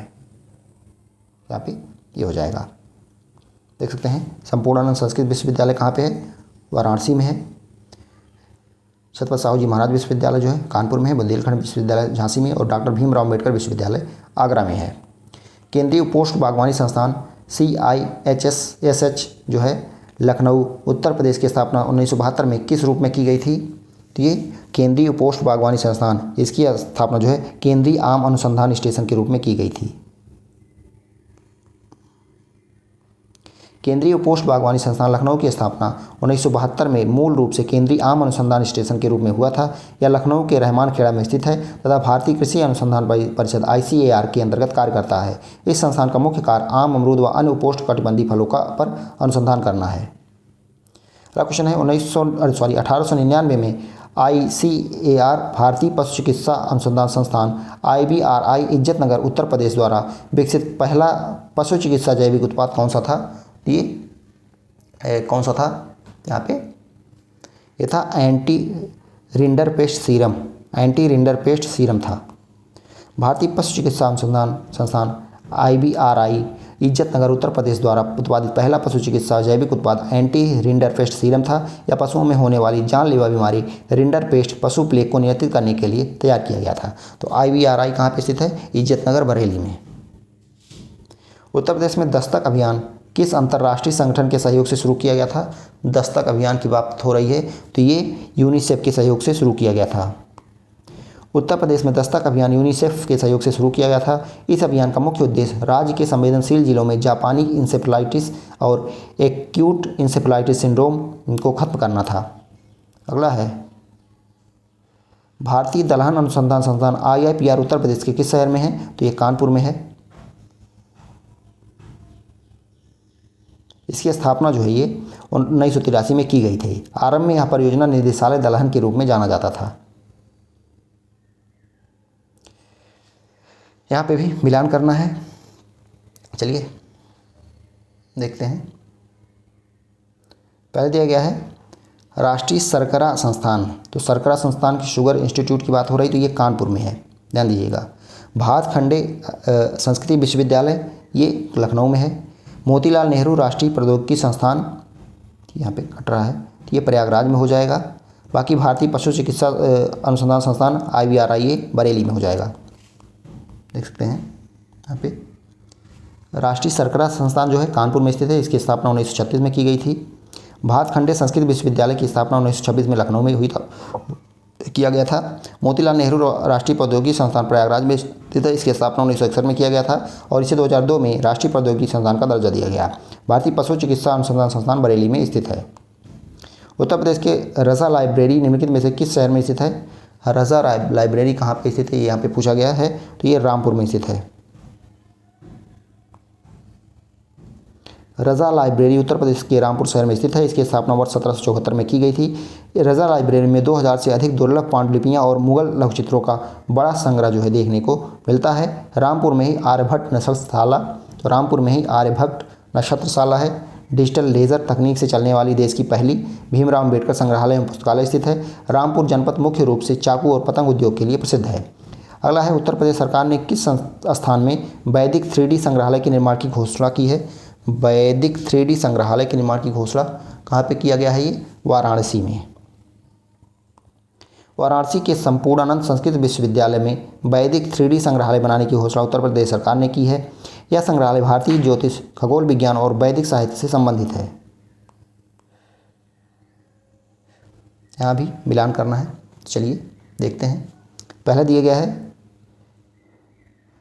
सरस्वती भवन पुस्तकालय, तो सरस्वती भवन पुस्तकालय कब स्थापित किया गया था? तो ये 1914 में, 1914 में हो जाएगा। रामपुर रजा लाइब्रेरी अभी देखा गया 1774 में। भारतीय भवन पुस्तकालय, तो भारतीय भवन पुस्तकालय जो है 1889 में। इलाहाबाद पब्लिक लाइब्रेरी जो है 1864 में। देख सकते हैं सरस्वती भवन पुस्तकालय 1914, रामपुर रजा लाइब्रेरी 1774, भारतीय भवन पुस्तकालय 1889 और इलाहाबाद पब्लिक लाइब्रेरी 1864 हो जाएगा।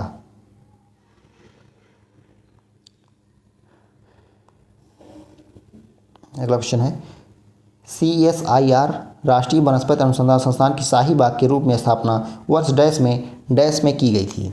ये कब की गई थी?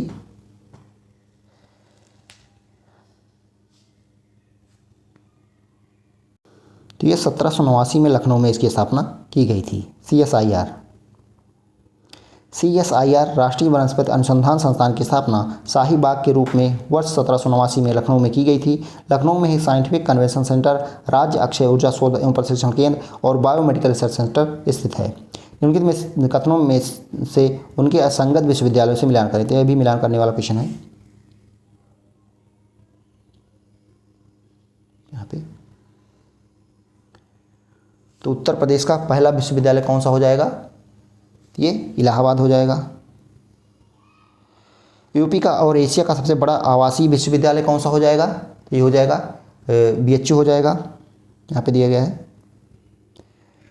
तीर्थंकर महावीर विश्वविद्यालय कहाँ पे स्थित है? तो यह है मुरादाबाद में।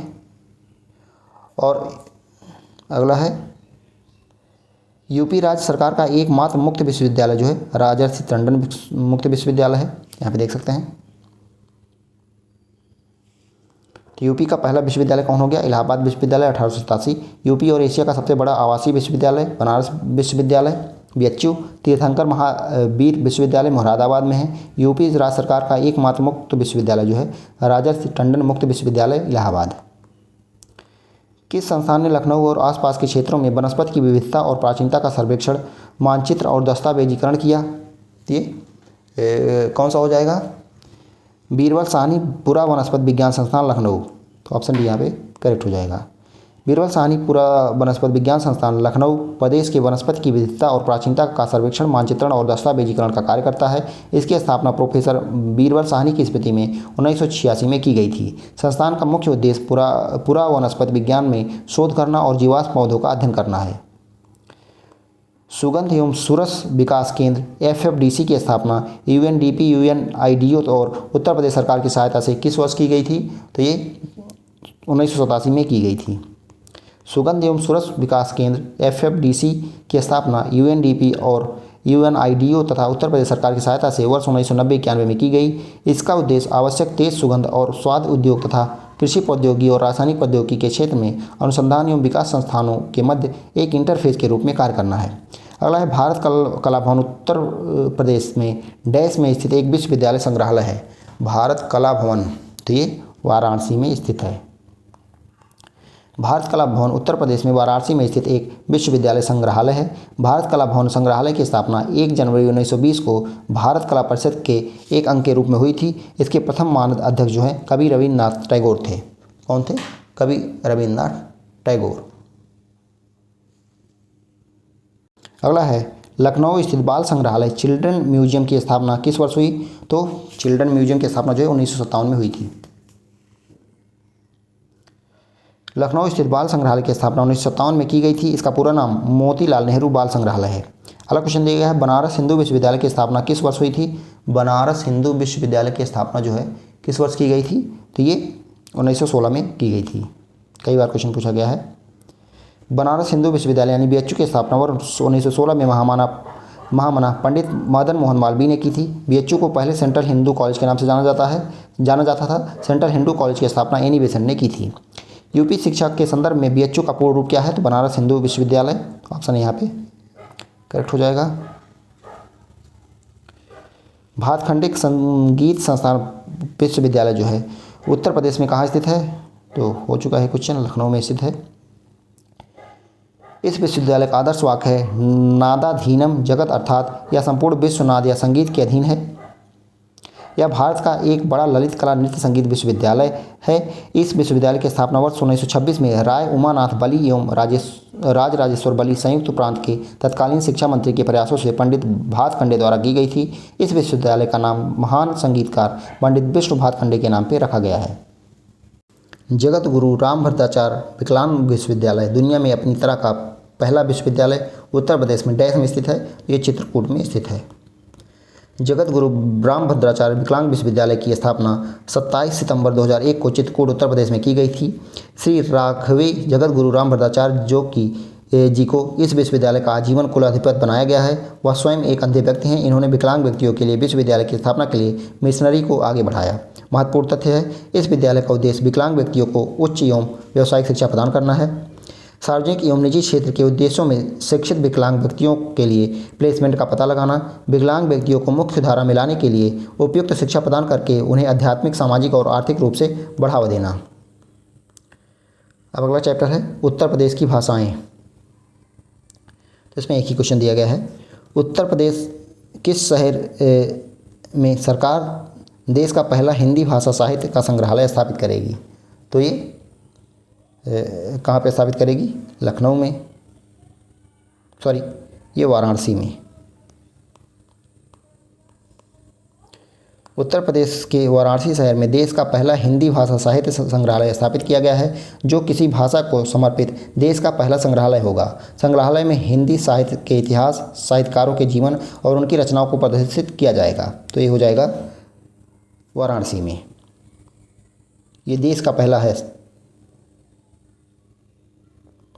अगला चैप्टर है उत्तर प्रदेश का सामाजिक रीति रिवाज और पर्यटन। तो ये देख लेते हैं, इसमें से काफ़ी क्वेश्चन बनते हैं। इससे पहला दिया गया है, उत्तर प्रदेश के बाराबंकी जिले में स्थित देवा शरीफ दरगाह निम्नलिखित में से किस सूफी संत से संबंधित है? तो देवा शरीफ जो है किस सूफी संत से संबंधित है? तो हाजी वारिस अली शाह। ऑप्शन बी यहाँ पे करेक्ट हो जाएगा। इनका मुख्य संदेश ईश्वर की एकता, अर्थात जो रब है वही राम है। उत्तर प्रदेश में सारस सर्किट परियोजना निम्नलिखित में से किस निकाय के माध्यम से लागू की जा रही है? सारस सर्किट परियोजना तो किस निकाय के द्वारा? उत्तर प्रदेश पर्यावरण पर्यटन बोर्ड विकास बोर्ड द्वारा, Uttar Pradesh eco tourism development board द्वारा ये किया जा रहा है। इसके बारे में थोड़ा देखते हैं। उत्तर प्रदेश में सारस सर्किट मुख्य रूप से Uttar Pradesh eco tourism development board द्वारा लागू की जा रही है। यह परियोजना मुख्य रूप से मैनपुरी व इटावा जिलों के 8 भूमि पर विकसित की जा रही है। इसका उद्देश्य सारस संरक्षण तथा इको टूरिज्म को बढ़ावा देना है। इसके तहत boating spot, view point, eco toilet व सोलर लाइटिंग जैसी सुविधाएं विकसित की जा रही हैं। उत्तर प्रदेश में रामायण सर्किट भारत सरकार की किस योजना के अंतर्गत विकसित किया गया है? तो रामायण सर्किट जो है ये किस योजना के तहत विकसित किया गया है, ये यहाँ पे पूछा गया है।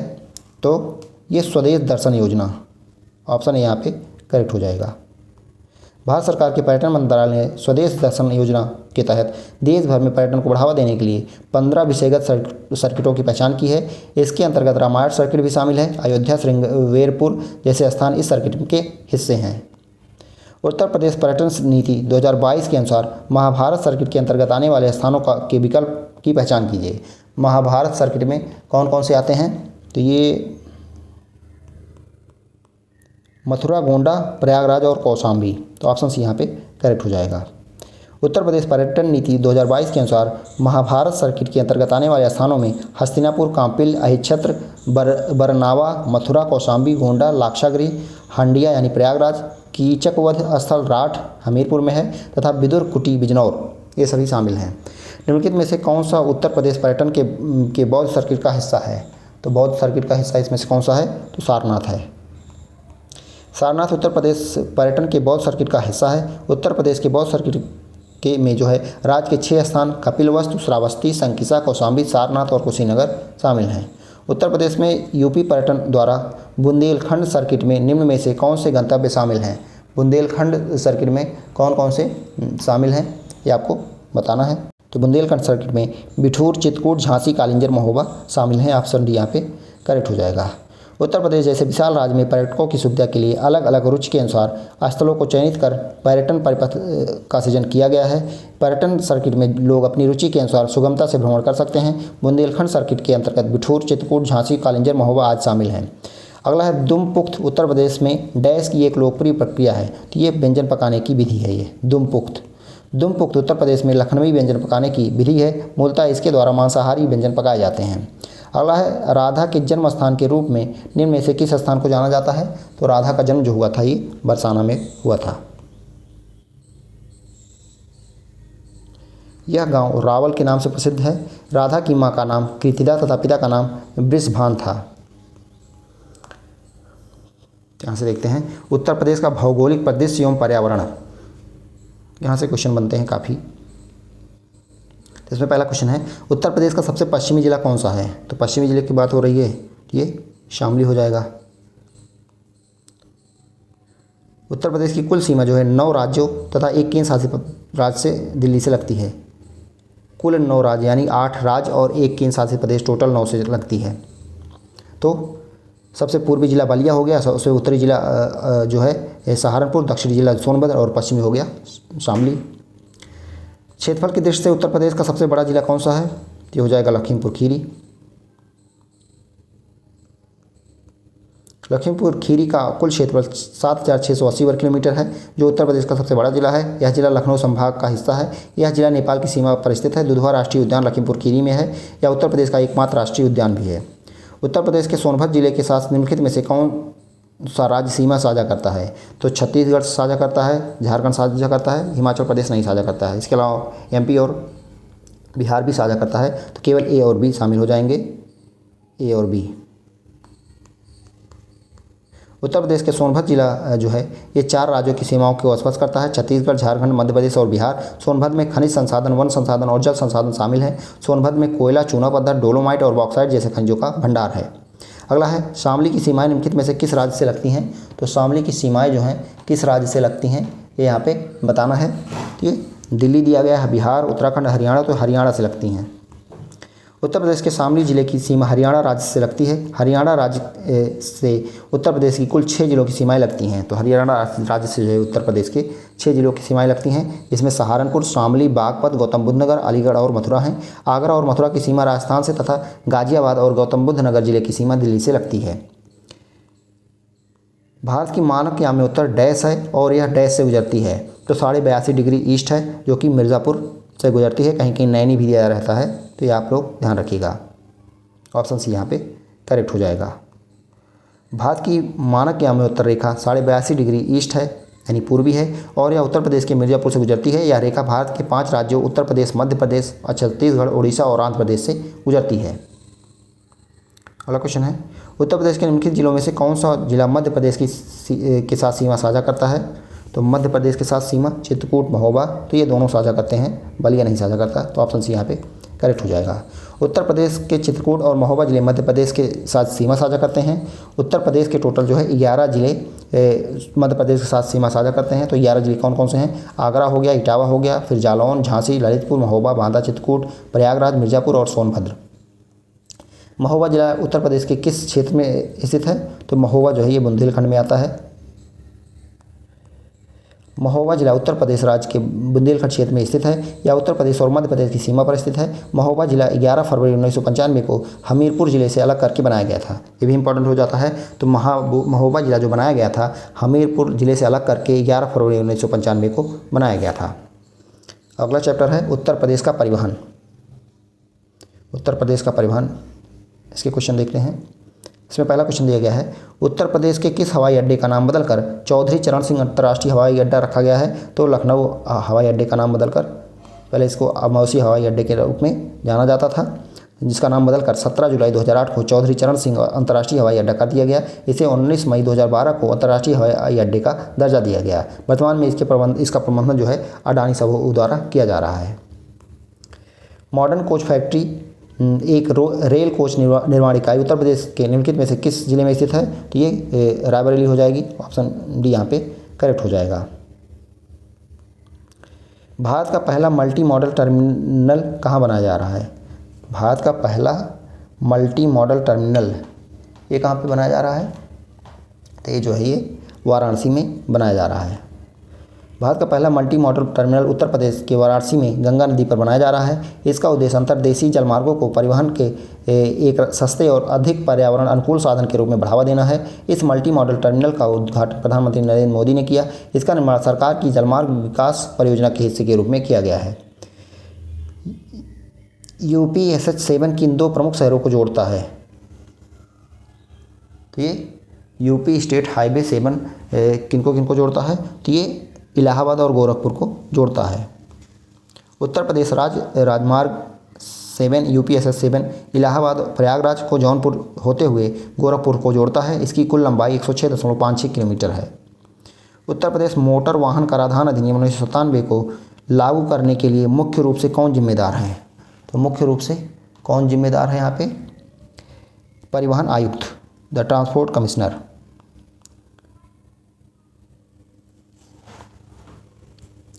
अगला है, क्या उत्तर प्रदेश मोटर वाहन कराधान अधिनियम 1997 के तहत कोई भी वाहन स्वचालित रूप से मोटर वाहन करों से मुक्त है?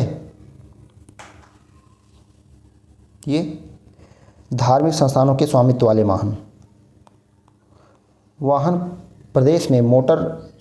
उत्तर प्रदेश में मोटर वाहन कराधान अधिनियम 1997 के तहत स्वचालित रूप से मोटर वाहन करों से धार्मिक संस्थानों के स्वामित्व वाले वाहन मुक्त हैं। अधिनियम में परिवहन यान से भिन्न किसी भी मोटर यान को सार्वजनिक स्थान पर उपयोग में लाने से पहले एक मुश्त कर का भुगतान करने का प्रावधान है। अगला है, उत्तर प्रदेश में पहली राष्ट्रीयकृत परिवहन सेवा कब शुरू की गई? पहली राष्ट्रीयकृत परिवहन सेवा कब शुरू की गई थी? तो 1947 में। उत्तर प्रदेश में पहली राष्ट्रीयकृत परिवहन सेवा 1947 के समय आरंभ हुई थी।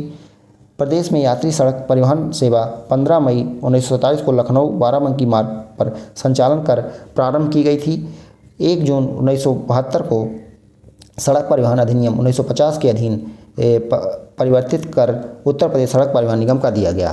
तो पहली बस सेवा जो है उत्तर प्रदेश की 15 मई 1947 को लखनऊ से बाराबंकी जो है संचालित की गई थी और 1 जून 1972 को जो है सड़क परिवहन अधिनियम 1950 के अधीन परिवर्तित कर उत्तर प्रदेश सड़क परिवहन निगम कर दिया गया।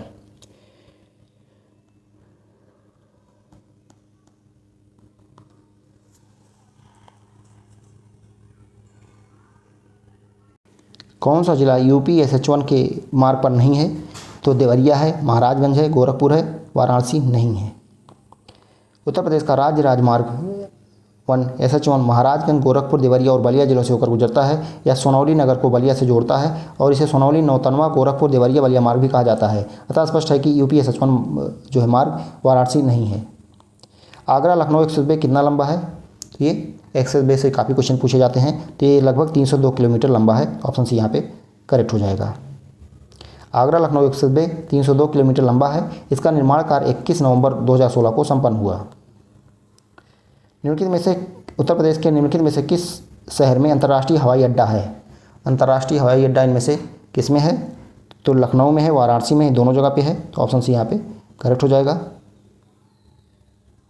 उत्तर प्रदेश के लखनऊ और वाराणसी शहर में अंतर्राष्ट्रीय हवाई अड्डा है। वर्तमान में उत्तर प्रदेश में कुल 5 अंतर्राष्ट्रीय हवाई अड्डे हैं। कौन कौन से? पहला चौधरी चरण सिंह अंतर्राष्ट्रीय हवाई अड्डा लखनऊ, दूसरा लाल बहादुर शास्त्री अंतर्राष्ट्रीय हवाई अड्डा वाराणसी, तीसरा कुशीनगर अंतर्राष्ट्रीय हवाई अड्डा कुशीनगर, चौथा महर्षि वाल्मीकि अंतर्राष्ट्रीय हवाई अड्डा अयोध्या और 5वां जेवर अंतर्राष्ट्रीय हवाई अड्डा नोएडा। अगला है, उत्तर प्रदेश में राज्य राजमार्गों की कुल लंबाई लगभग कितनी है? तो कुल लंबाई लगभग 8,432 किलोमीटर है। तो ऑप्शन भी यहाँ पे करेक्ट हो जाएगा। उत्तर प्रदेश में राज्य राजमार्गों की कुल लंबाई लगभग 8,432 किलोमीटर है, जिसमें 83 राज्य राजमार्ग शामिल हैं जो विभिन्न जिला मुख्यालयों को जोड़ते हैं। अगला है, उत्तर प्रदेश में निम्नलिखित में से कौन सी नदी परिवहन प्रणालियों द्वारा सेवा प्रदान करती है? तो ये कौन सा हो जाएगा? ये है गंगा नदी। उत्तर प्रदेश गंगा नदी परिवहन प्रणालियों द्वारा सेवा प्रदान करती है। भारत का सबसे लंबा आंतरिक जलमार्ग राष्ट्रीय जलमार्ग 1 जो है जिसे गंगा भागीरथी हुगली नदी प्रणाली के रूप में जाना जाता है, यह प्रयागराज से हल्दिया तक 1620 किलोमीटर तक दूरी में फैला हुआ है। पूर्वांचल एक्सप्रेस वे की अनुमानित लंबाई कितनी है? तो ये पूर्वांचल एक्सप्रेस वे के बारे में पूछ रहा है। तो इसकी लंबाई हो जाएगी 340.82 किलोमीटर। ऑप्शन सी यहाँ पे करेक्ट हो जाएगा। पूर्वांचल एक्सप्रेसवे लखनऊ जिले में मौजूद लखनऊ सुल्तानपुर रोड NH 731 के पास स्थित चांदसराय गांव से शुरू होता है तथा गाजीपुर जिले में हौदरिया गांव में समाप्त होता है। इस प्रकार इसकी कुल लंबाई जो है 340.82 किलोमीटर है। इस ग्रीनफील्ड एक्सप्रेसवे पर पड़ने वाले जिले लखनऊ, बाराबंकी, अमेठी, सुल्तानपुर, अयोध्या, अम्बेडकर नगर, आजमगढ़, मऊ और गाजीपुर हैं। कितने जिले हो गए?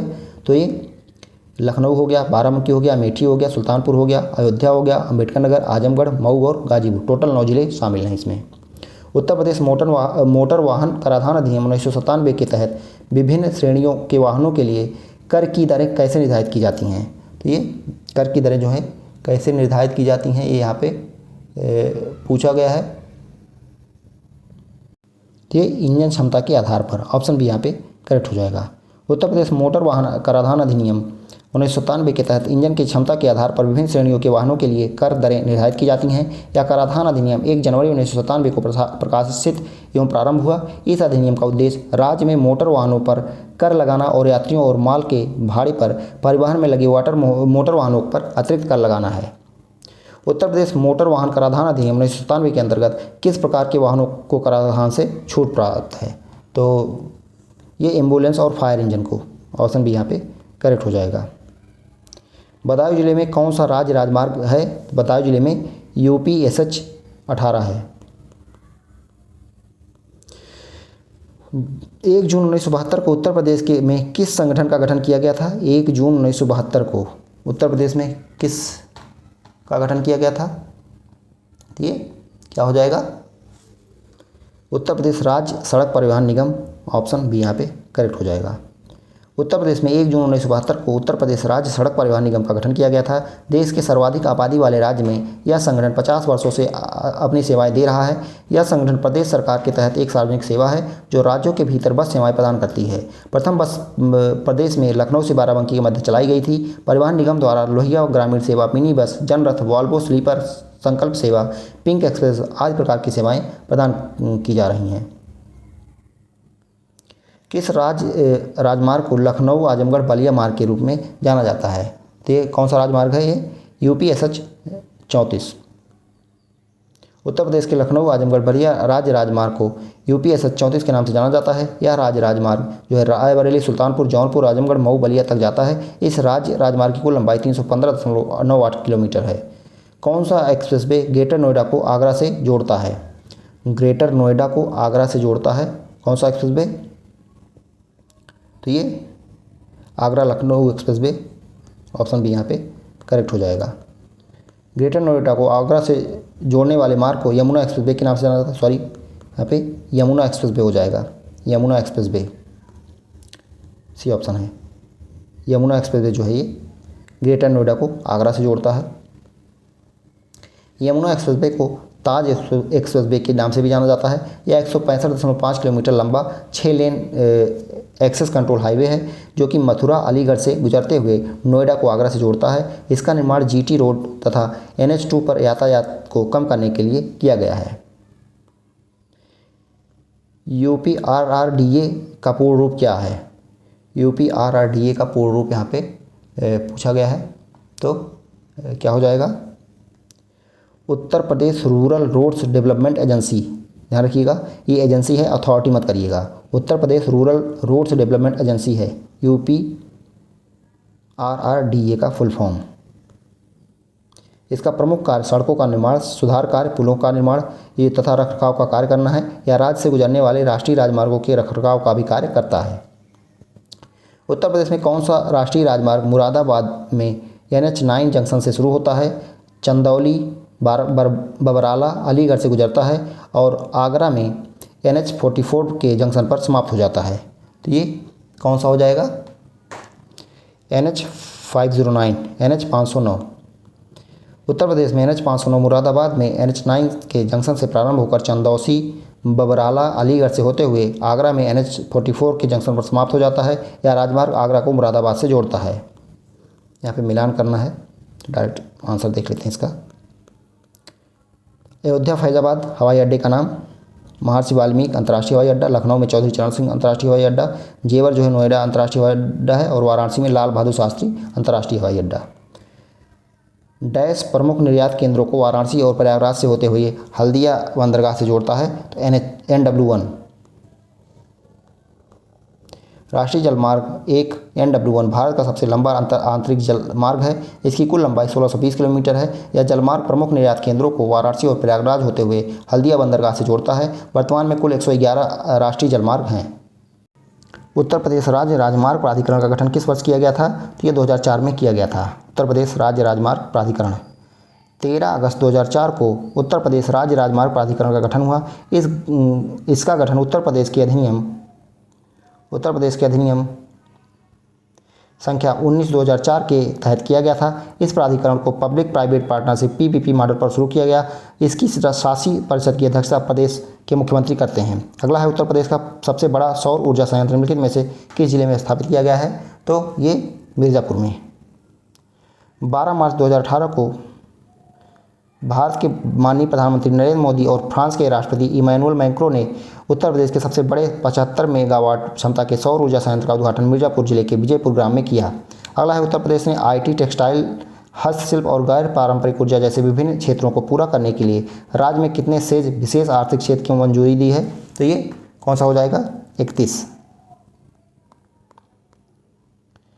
उत्तर प्रदेश सरकार ने राज्य में 31 सेज यानी विशेष आर्थिक क्षेत्र को मंजूरी दी है। विशेष आर्थिक क्षेत्र को निर्मित करने का उद्देश्य IT, टेक्सटाइल, हस्तशिल्प को गैर पारंपरिक ऊर्जा जैसे विभिन्न क्षेत्रों से ऊर्जा उपलब्ध कराना है।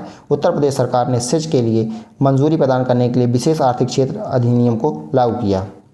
उत्तर प्रदेश सरकार ने एक स्वायत्त संस्था के रूप में अतिरिक्त ऊर्जा स्रोत विभाग के अंतर्गत गैर पारंपरिक ऊर्जा विकास एजेंसी नेडा का निर्माण कब किया गया? तो नेडा का निर्माण कब किया गया था? अप्रैल 1983 में।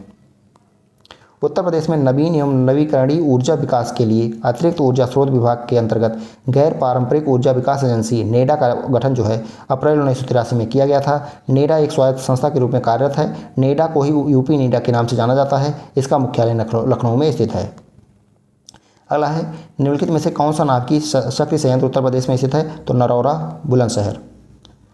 तो नरौरा जो है बुलंदशहर उत्तर प्रदेश में, कायगा कर्नाटक में, कलपक्कम तमिलनाडु में, काकरापार जो है ये गुजरात में स्थित है। तो दोस्तों आज के लिए इतना ही करते हैं। अब अगले वीडियो में पूरा उत्तर प्रदेश खत्म हो जाएगा।